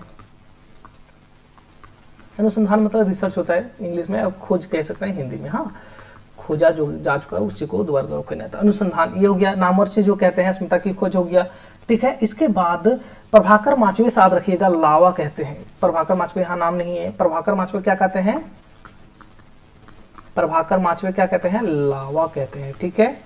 इसके बाद रामविलास शर्मा कहते हैं, रामविलास शर्मा फिर कहते हैं, ठीक है, अंतःस्था का विलपन है, क्या है, अंतःकरण का विप्लव है कहते हैं। मुक्तिबोध कहते हैं अंतःकरण का आयतन है। इतना उलझ जाइएगा आप लोग, खाली जितना मैं बोला वो सब नोट कर लीजिएगा। इसके बाद जिंदगी के कमरों में अंधेरे, हाँ चलिए, जिंदगी के यहाँ खाली स्थान है, ठीक है।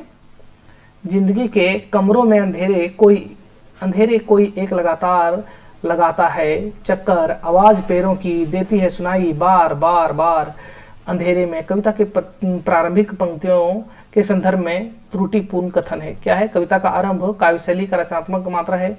कविता का आरंभ, ठीक है, रहस्यमय दृश्य से होता है। नाटकीय आरंभ है, जीत है। वह रहस्यमयी व्यक्ति अब तक ना पाई गई रचनाकार की व्यक्ति है, क्या होगा इसमें, कविता का आरंभ काव्यशैली का चमत्कार मात्र है, ठीक है, याद रखिएगा, त्रुटिपूर्ण कविता है। हाँ, अरे इन रंगीन पत्थर फूलों से मेरा काम ना चलेगा, पंक्ति में मुक्तिबोध का संकेत किस ओर से है, ठीक है। आत्मपरक जड़ीभूत सौंदर्यानुभूति का तिरस्कार है। मस्तिष्क सिराओं में तनाव पैदा करने का आग्रह है। कविता के कमजोर ज्ञानात्मक आधार का स्वीकार करना है। ठीक है, व्यक्ति के खतरे उठाने का संकल्प है, तो क्या हो जाएगा,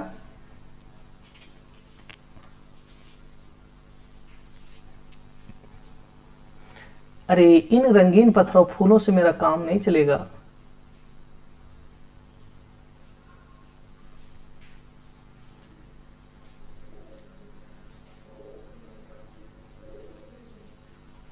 किस ओर नहीं है पूछा, हाँ नहीं है, इसलिए थोड़ा ध्यान से देखिएगा।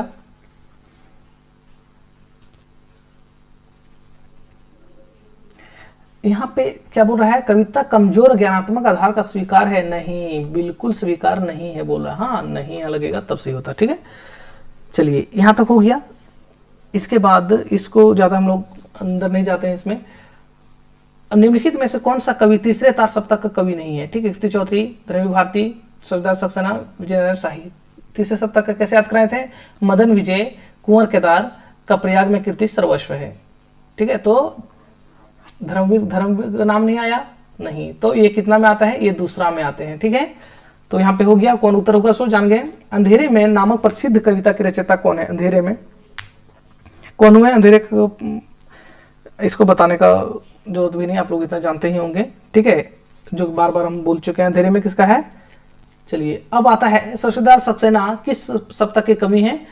सरदार सक्सेना दूसरा सप्तक के, तीसरा सप्तक के, तार सप्तक के, दूसरा तार सप्तक के। तो किनका हो गया, पूछे सरदार सक्सेना, तो प्रयाग में कीर्ति सर्वस्व है, सर्वस्व मतलब सर्वेश्वर, ठीक है। प्रयाग में कीर्ति सर्वस्व है, मदन कुंवर केदार, मदन विजय का प्रयाग में कीर्ति सर्वस्व है, प्रयाग में कीर्ति सर्वस्व मतलब सरदार सक्सेना। तो कितना, ये आते हैं तीसरा में, कितना हो जाएगा, तीसरा में हो जाएगा। यहां तो समझ गए। मांझी के पुल के कितनी, ठीक है, मांझी के पुल से कितनी दूर, मांझी का पुल कौन बड़ा है, कौन बड़ा है, वह जो नदी पर खड़ा है, मांझी का पुल या जो टंगा है लोगों के अंदर है। इन पंक्तियों के रचनाकार कौन हुए, ठीक है, रचयिता कौन हुए कह सकते हैं, चलिए बता दीजिए। ये केदारनाथ सिंह हुए, कौन हुए, केदारनाथ सिंह, ठीक है, केदारनाथ सिंह हुए। निम्नलिखित में से कौन सा तार सप्तक का कवि है, ठीक है, धर्म भारती। तार सप्तक मतलब तार सप्तक का बात हो रहा है, पहला दूसरा नहीं, तार सप्तक से मतलब पहला समझिएगा, पहला, ठीक है। धर्म भारती, शमशेर बहादुर सिंह, अज्ञे, नरेश मेहता कौन से तार सप्तक के कवि हैं, तो अज्ञे जी हैं, इसमें कोई पूछने वाली बात है जी, नहीं। अब है निम्न में कौन सा, ठीक है, इनमें से कौन सा नाम सही है, पहला तार सप्तक, दूसरा तार सप्तक और तीसरा तार सप्तक, कौन सा बोला है, सही नहीं है। हाँ,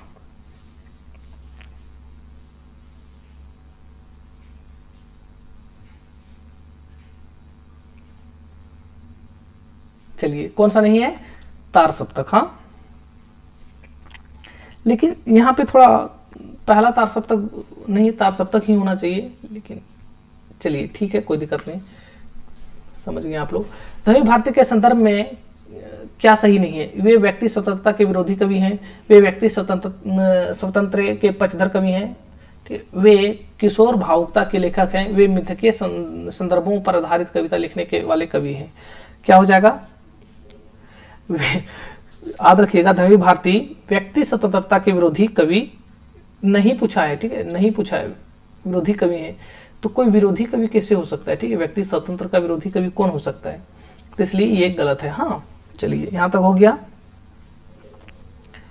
अब इसके बाद ये सब सही है, ठीक है, वे कवि स्वतंत्रता के पक्षधर कवि हैं, बिल्कुल है। किशोर भावुकता लेखक है, तो यहाँ रखिए किशोर भावुकता का कवि है, ये सब पॉइंट याद रखने का। हाँ, इनमें से कौन सा सुमिलित नहीं है, मुक्ति मार्ग, पिघलते पत्थर, रंगे रागों का, अजय खंड, निराला का, अज्ञेय खंड, ठीक है, प्रलय, ठीक है, प्रलय सृजन सुमन से सुमन का है, तो बता दीजिए कौन सा नहीं है। तो आप लोग जहां तक जानते होंगे, ठीक है, क्या है, अज्ञेय खंडहर, ये जो रांगे रागों का है, ठीक है, ना कि निराला का, यहाँ से पकड़ लीजिए। इसका मतलब क्या हो जाएगा, 3 हो जाएगा। मुक्ति मार्ग भारतभूषण अग्रवाल का सही, पिघलते पत्थर किनका है जी, तो रांगे रागों का, अज्ञेय खंडहर किसका है, ये भी रांगे रागों का ही होगा। प्रलय सृजन शिवमंगल से सुमन का सही है, ठीक है, तो सी इसका उत्तर होगा, क्या कि निराला का नहीं है, ठीक है, नहीं पूछा है। जमीन पक रही है, किसका है, सरदार सक्सेना, धूमिल, केदारनाथ सिंह, किसका है, तो केदारनाथ सिंह का है, जमीन पक रही है, ठीक है। इनका और काव्य कृति केदारनाथ सिंह का याद रखिएगा, इनका ज्यादा नहीं लेकिन है जो सो याद रखिएगा। अभी बिल्कुल अभी, यहाँ से देखो अकाल में सारस, क्या बोलता है, अभी बिल्कुल अभी, कहाँ से, यहाँ से देखो, यहाँ से देखो, ठीक है, यहाँ से देखो, कहाँ से, यहाँ से देखो, क्या हुआ, अकाल में सारस है, अकाल पड़ा, सूखा जमीन में फट गया जमीन, ठीक है, अकाल में सारस है। इसके बाद उत्तर कबीर तथा अन्य, ठीक है, क्या है, उत्तर कबीर तथा अन्य है। इसका एक बाग है जो कि पहले आ चुका, उधर बाग है, साइकिल हो, टॉल्स्टॉय, ये सब उनका रचना है, ठीक है, हो गया। अब आते हैं, इनमें से एक काव्य संग्रह अज्ञेय का नहीं है। आंगन के पारद्वार, धरती, ऐसा कोई घर आपने देखा, सदानीर, ये सब कौन सा है, ठीक है, कौन होगा, तो धरती इनका नहीं है। ठीक है। धरती बहुत फेमस कृति है, तो धरती किनका है? त्रिलोचन का है। धरती किनका है जी? त्रिलोचन का। हाँ, अब आता है 71 नंबर में, इनमें से कौन सा कृति अज्ञेय जी का नहीं है? क्या बोलते हैं? अज्ञेय का, सॉरी, अज्ञेय का है पूछा है, ठीक है। नहीं, सड़क तक नहीं है, धूमिल का हो गया। मछली घर ये भी बिल्कुल नहीं है। हरिघास छनवर ये है। साये में धूप सोदा सक्सेना का, ये साये में धूप रघुवीर साय का है ना। ये सब हो गया। साये में धूप में भी कंफ्यूज हो गया। ये क्या है? दुष्यंत कुमार का है ना, गजल संग्रह है, दुष्यंत कुमार का है, दुष्यंत कुमार का है। मछली घर आप लोग जान रहे होंगे, विजय नारायण शाही का है, बहुत फेमस रचना है, ठीक है, विजय देव नारायण शाही का। हाँ, सड़क से संसद धूमिल का है, जो बता ही चुका हूँ। अब आता है संशय की एक रात किस कवि की कृति है? ठीक है, नरेश मेहता, अज्ञेय, नरेंद्र शर्मा, केसरी कुमार। तो यहाँ समय लेने का कोई जरूरत नहीं है, कि बहुत इंपॉर्टेंट है। संशय की एक रात, ठीक है, किनका है? नरेश मेहता का। क्या चीज पे लेके? रामायण पे, राम मोहन के लेके। हाँ, अब आता है कि प्रयोगवाद के प्रवर्तक के अनुसार, प्रयोगवादी काव्य का सबसे मुख्य तत्व क्या होना चाहिए? मात्रिक छंदों के बजाय वनवृत्तों का प्रयोग, बौद्धिकता की अपेक्षा भावुकता की प्रतिष्ठा, नई नई राहों का अन्वेषण, काव्य की पूर्ण परंपरा का संपूर्ण निषेध। क्या होगा? जल्दी से बताइए।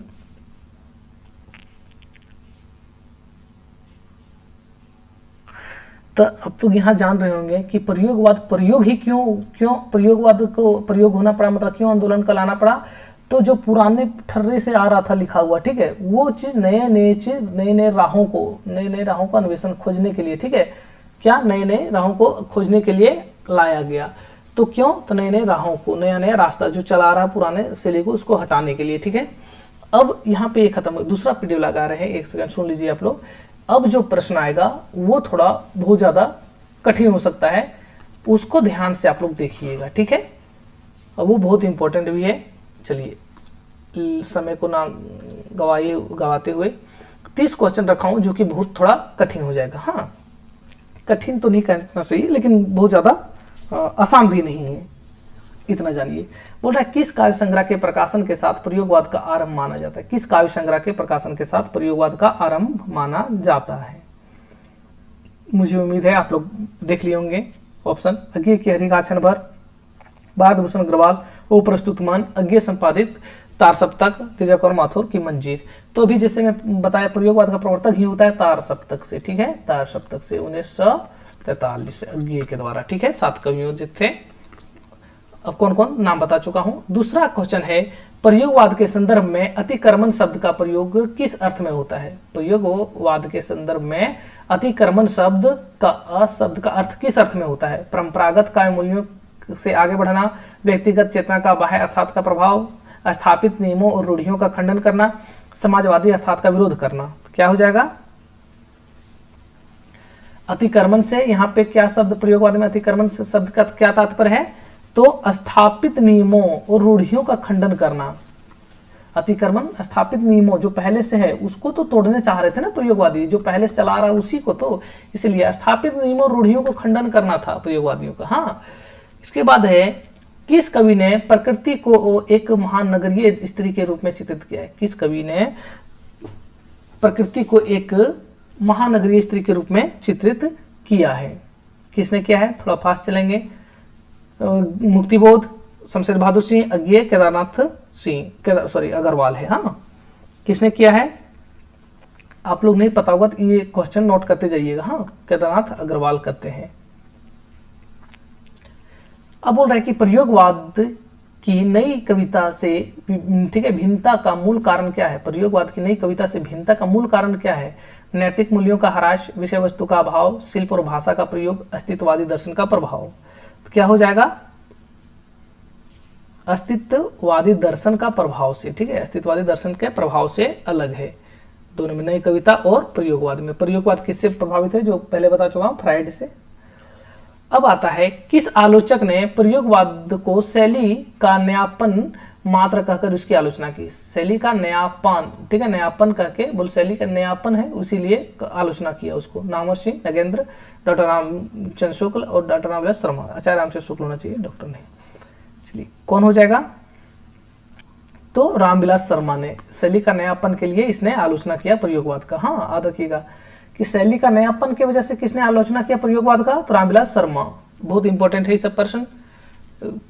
निम्नलिखित में से कौन सा कवि प्रपदवाद्य से संबंधित है जिसका संबंध प्रयोगवाद से जोड़ा जाता है, प्रपदवाद्य से, ठीक है, और प्रयोगवाद से उसको जोड़ा जाता है, कौन सा कवि का है, भवानी प्रसाद मिश्र का, गिरिजा माथुर का, अज्ञे का, नवीन विलोचन शर्मा का। तो जैसे मैं बता चुका हूं, प्रपदवाद को ही नकेनवाद कहते हैं। क्या नकेनवाद कहते हैं? नकेनवाद में तीनों का नाम के फर्स्ट लेटर से लिया गया है। तो यहाँ फर्स्ट लेटर से कौन कौन थे, नलिनी विलोचन शर्मा, केसरी कुमार और नरेश। तो यहाँ कौन है, नलिनी विलोचन शर्मा होगा, तो कौन हो जाएगा, नलिनी विलोचन शर्मा होगा सिर्फ। अज्ञे की किस कविता को आत्मसंघर्ष और अंतर्विरोधियों का बिंब, हाँ क्या है, आत्मसंघर्ष और अंतर्विरोधियों का बिंब माना जाता है, ठीक है, आत्मसंघर्ष और अंतर्विरोधियों का बिंब माना जाता है, किस कविता को, हाँ ये ध्यान दीजिएगा, कल की बाजरी को, असाध्य बिना, नदी के द्वीप, सांप को, किसको, अंतर्विरोधियों और, ठीक है, अंतर संघर्ष, ठीक है, अंत विरोधियों का बिंब का माना जाता है सांप। सांप उनकी कविता पढ़िएगा, देखिएगा। हाँ, दूसरा सप्तक 1951 में संकलित कौन सी कवि बाद में साहित्य अकादमी पुरस्कार से सम्मानित, 1951 में सम्मिलित होने के बाद में उसको पुरस्कार मिला था, किसको मिला था, तो रघुवीर सहाय को। किसको मिला था, रघुवीर सहाय को। इसमें आप लोग को पता होगा ये चीज, आप लोग कमेंट कीजिएगा कि इनको कौन से ईस्वी मिला था, ठीक है। अब आता है अगला क्वेश्चन कि मुक्ति बोध की चांद का मुंह टेढ़ा है किस काव्य कृति का सबसे सशक्त उदाहरण है, किस काव्य कृति का सबसे सशक्त उदाहरण है चांद का मुंह टेढ़ा है, अति काल्पनिक चेतना का, अंतर्द्वंद्वी व्यक्तित्व का, फैंटेसी और बिंब विधान का, प्रकृति प्रेम और सौंदर्य बोध का।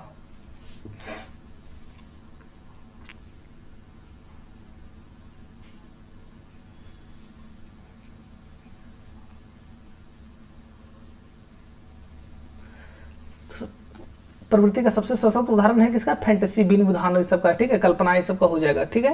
इसमें क्या फैंटेसी और बिंब विधान का हो जाएगा। हाँ, इसके बाद आता है 10वां नंबर में, किस कवि ने अपनी कविताओं में शहरी जीवन की विडंबना और मध्यवर्गीय व्यक्ति की त्रासदी को व्यंग्यपूर्ण ढंग से चित्रित किया है, नरेश मेहता, शमशेर बहादुर सिंह, कुंवर नारायण, रघुवीर सहाय। किस कवि ने अपनी कविताओं में शहरी जीवन की विडंबना और मध्यवर्गीय व्यक्ति की त्रासदी को अपनी व्यंग्यपूर्ण ढंग से चित्रित किया है, नरेश मेहता, शमशेर बहादुर सिंह, कुंवर नारायण, रघुवीर सहाय। किसने किया है जी, तो रघुवीर सहाय।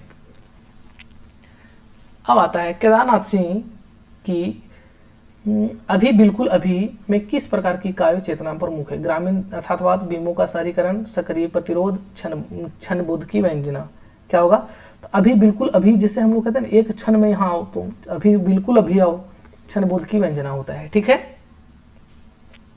निम्नलिखित में से कौन सा कथन प्रयोगवाद के लिए सही नहीं, प्रयोगवाद के लिए बोल रहा है सही नहीं है, ठीक है। प्रयोगवाद के बारे में बता चुका हूं क्या क्या उन लोगों के लिए इंपॉर्टेंट है। इनमें व्यक्ति स्वतंत्रता पर बल देता है, बिल्कुल देता है जी।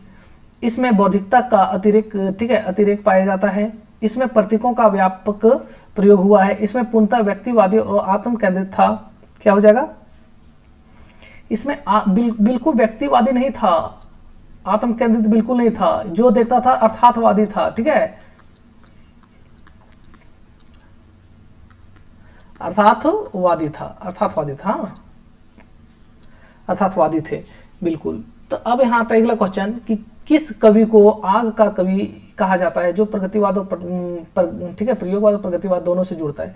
इस क्वेश्चन में थोड़ा यहाँ ऑप्शन देखिएगा, कहीं कहीं दो मिलता है, ठीक है। ऐसे तो दिनकर है, आग का कवि, राग का कवि, उसको दिनकर को कहा जाता है, लेकिन क्या है कि इसमें कहीं कहीं त्रिलोचन भी मिलता है, तो दिनकर ही सही होगा, आग और राग का कवि कहता है।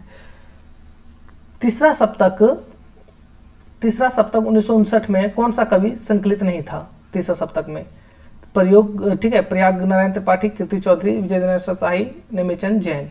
क्या बोल रहा है, तीसरा सप्तक में कौन सा कवि संकलित नहीं थे, तीसरे में क्या बोला था, मैं कुंवर केदार, विजय, मदन विजय, प्रयाग में कीर्ति सर्वस्व है, तो प्रयाग कीर्ति हो गया, विजय, ठीक है, विजय हो गया, नेमिचंद जैन नहीं होगा, प्रयाग हो गया, नेमिचंद जैन नहीं है, तो क्या हो जाएगा, नहीं है संकलित, ये हो जाएगा, ठीक है। प्रयाग में कीर्ति सर्वस्व बोलते हैं ना, मदन विजय यहाँ पे हो गया। अब इसी से हम लोग लिए अंदाजा। अब अगला क्वेश्चन चलते हैं, कविता में कोई विषय बुरा या अच्छा नहीं होता, बल्कि उसमें कोई विषय कविता के लिए बुरा हो सकता है। यह कथन किस कवि का है? अज्ञे जी, मुक्तिबोध, शमशेर बहादुर सिंह, धर्मवीर भारती का। बता दीजिए। चलिए, अज्ञे जी का आता है। ठीक है, अज्ञे जी का आता है, लेकिन ये क्वेश्चन ये कथन अज्ञे का ही है। ठीक है, लेकिन थोड़ा सा मैं इसमें और एक बार देखना चाहूँगा, लेकिन अज्ञे जी का ही, आप लोग इतना जान के रखिए। आए तो अज्ञे जी को मारिए। शमशेर बहादुर सिंह को कवियों का कवि किसने कहा है? शमशेर बहादुर सिंह को कवियों का कवि किसने कहा है? तो अज्ञे जी ने कहा है, इसमें कोई शंका की बात ही नहीं है। हाँ, अज्ञे जी का है। ठीक है, एक सेकेंड। हाँ, चलिए, अब किस पत्रिका के माध्यम से नई कविता आंदोलन को गति मिला? किस पत्रिका के माध्यम से नई कविता का आंदोलन का बल मिला, कह सकता है? तो नई कविता इस पत्रिका से। ठीक है, इसमें कोई ज्यादा दिमाग नहीं लगाना है। ठीक है, भवानी प्रसाद मिश्र के किस रचना को गीत फरोश का पूरक माना जाता है? भवानी प्रसाद की रचना को गीत फरोश का पूरक माना जाता है। कौन सी रचना को? हाँ, तो कौन सी रचना को? बुनी हुई रस्सी के लिए। इसी के लिए इनको पुरस्कार भी दिया गया। बहुत सुंदर रचना है। हाँ, पढ़िएगा आप लोग। किस सप्तक के कवियों को राही कहा गया है? किस सप्तक के कवियों को? तो प्रथम तार सप्तक के। हाँ, किसका? प्रथम तार सप्तक के। अज्ञे जी का है नए राहों का अन्वेषी है। इस नए राहों को खोजने का ललक इन लोग के अंदर है। ठीक है, मैं तो डूबता हूँ एक विराट अंधेरे में, अपने लिए एक क्षण भी नहीं सोचता। यह पंक्ति किसकी है? यह पंक्ति किसकी है?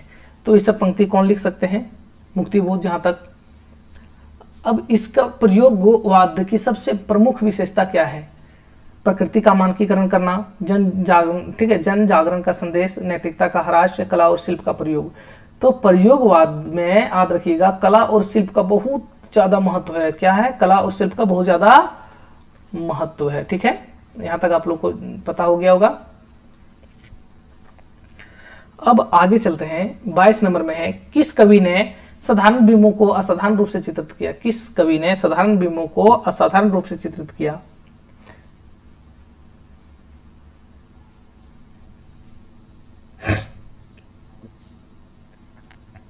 यहां तक हो गया।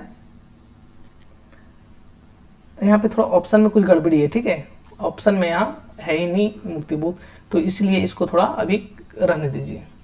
भवानी प्रसाद मिश्र की बुनी हुई रस्सी किस काव्य संग्रह में संकलित है? तो ये बुनी हुई रस्सी कविता भी है और काव्य संग्रह भी है। तो किसमें है? तो बुनी हुई रस्सी खुद काव्य संग्रह भी है, तो इसी में संकलित है। याद रखिएगा। हाँ, भवानी प्रसाद मिश्र का। इसलिए एक्सप्लेन नहीं कर रहा हूँ, क्योंकि इसे मैं पहले कर चुका हूँ, वही क्वेश्चन को खाली घुमा दिया हूँ। ठीक है, किस कवि ने अपनी कविताओं में शहरी मध्यवर्गीय के सपनों के टूट जाने का व्यथा को चित्रित किया है? गजोग माथुर, मुक्तिबोध, धर्मवीर भारती, रघुवीर सहाय। किसने किया है चित्रण? रघुवीर सहाय। ये क्या है? शहरी के मध्यवर्गीयों को जीवन को लेकर बहुत ज्यादा लिखते हैं। ठीक है, नई कविता में अस्तित्ववाद के किस पक्ष को अधिक महत्व दिया गया है? नई कविता में अस्तित्ववाद के किस पक्ष को अधिक महत्व दिया गया है? ईश्वर के अस्तित्व को, समाज के परिवर्तन, व्यक्ति स्वतंत्रता और चुनाव को, वैज्ञानिक दृष्टिकोण को। किसको? तो व्यक्ति स्वतंत्रता को बहुत ज्यादा महत्व दिया गया है। ठीक है, नई कविता में। याद रखिएगा। मुक्तिबोध की अंधेरे में कविता किस प्रकार की शैली से लिखा गया है? तो याद रखिए किस प्रकार से लिखा गया है? तो स्वप्न और फैंटेसी शैली में। क्या है? स्वप्न और फैंटेसी शैली में, जो कि यहाँ पे नहीं है। ठीक है, प्रतीकात्मक और बिंब प्रधान से ये भी हो सकता है, लेकिन यहाँ एक और ऑप्शन ऐड कर लीजिएगा, ई नंबर। ठीक है, क्या हो जाएगा? स्वप्न और फैंटेसी शैली में। हाँ, फैंटेसी टाइप करने में छूट जाता है, कुछ कुछ ऑप्शन लिख दिया, बता दिया। किस कवि ने अपनी कविताओं में कस्बाई संवेदना और छोटे कस्बों के जीवन चित्रण किया गया है? कस्बाई जीवन और छोटे शहरों का चित्रण किया गया है। ठीक है, किसने? सर्वदाल सक्सेना। ये जाने ही जाते हैं इसीलिए कस्बाई जीवन के लिए। ठीक, कस्बाई जीवन पे इसने बहुत ज्यादा काम किया है और छोटे छोटे कस्बों को लेके, गाँवों को लेके लिखते थे सर्वदाल सक्सेना। हाँ, मुक्तिबोध की किस आलोचनात्मक कृति को प्रयोगवाद और नई कविता की सैद्धांतिक पीठिका माना जाता है? मुक्तिबोध की किस आलोचनात्मक कृति को, हाँ, किसको माना जाता है? नई कविता का आत्मसंघर्ष तथा अन्य निबंध को। कमानिक पुनर्विचार? नहीं, बिल्कुल। एक साहित्य की डायरी? नहीं जी, इसको भी नहीं। एक साहित्य की डायरी तो हम लोग को सिलेबस में सम्मिलित है, लेकिन वो नहीं। भारत इतिहास संस्कृति, यही याद रखिए, ये भी नहीं। यही रचना था, इन्हीं के लिए मध्य प्रदेश सरकार ने सालों साल तक इसको भारत में ही बैन करके रख दिया था, ये पुस्तक को। ठीक है, याद रखिएगा। पूछा गया है, बहुत बार पूछा जाएगा। नई कविता आत्मसंघर्ष के लिए उसको सैद्धांतिक पीठिका माना जाता है। किस कवि को तार सप्तक में शामिल नहीं किया गया था? गिरिजा को माथुर का, भारत भूषण अग्रवाल को, नेमिचंद जैन को, भवानी प्रसाद मिश्र को। चलिए बता दीजिए। तार सप्तक को आर्मी पंजाब से याद करने के लिए बताए थे, तो किसको? भवानी प्रसाद मिश्र को। चलिए अब यहाँ हो गया। अब आते हैं, किस सप्तक को लघु मानव की चेतना का सप्तक कहा गया? लघु मानव की चेतना का सप्तक कहा गया है किसको? तो दूसरा सप्तक में। ये लघु मानव चेतना ये से नहीं समझना, ये इनके जो दूसरा सप्तक है उनकी भूमिका में ये जी लिखते हैं, वहीं लघु मानव चेतना के बात आता है। ठीक है, यहाँ तक समझ गए। अच्छा, परपतवाद और प्रयोग नकेनवाद सॉरी जाइएगा एक सेकेंड।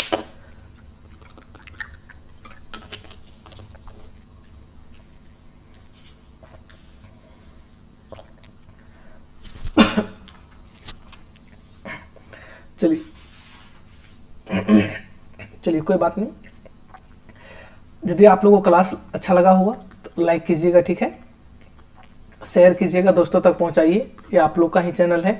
और सब्सक्राइब भी करते जाइए, दोस्तों से करवाइए। 1000 प्लस रखे हैं, 1000 जैसे हो जाएगा सब्सक्राइबर, इसके बाद वीडियो लाइव में आके क्या होगा, वीडियो लाइव में आके क्लास लेंगे, जो कि आप लोग को भी देखने में ज़्यादा अच्छा लगेगा और हमको भी पढ़ाने में ज़्यादा मन लगेगा लाइव में आके। हाँ, तो चलिए दोस्तों तक शेयर कीजिए, लाइक से सब्सक्राइब कीजिए, अच्छा लगा तो कमेंट कीजिएगा जरूर।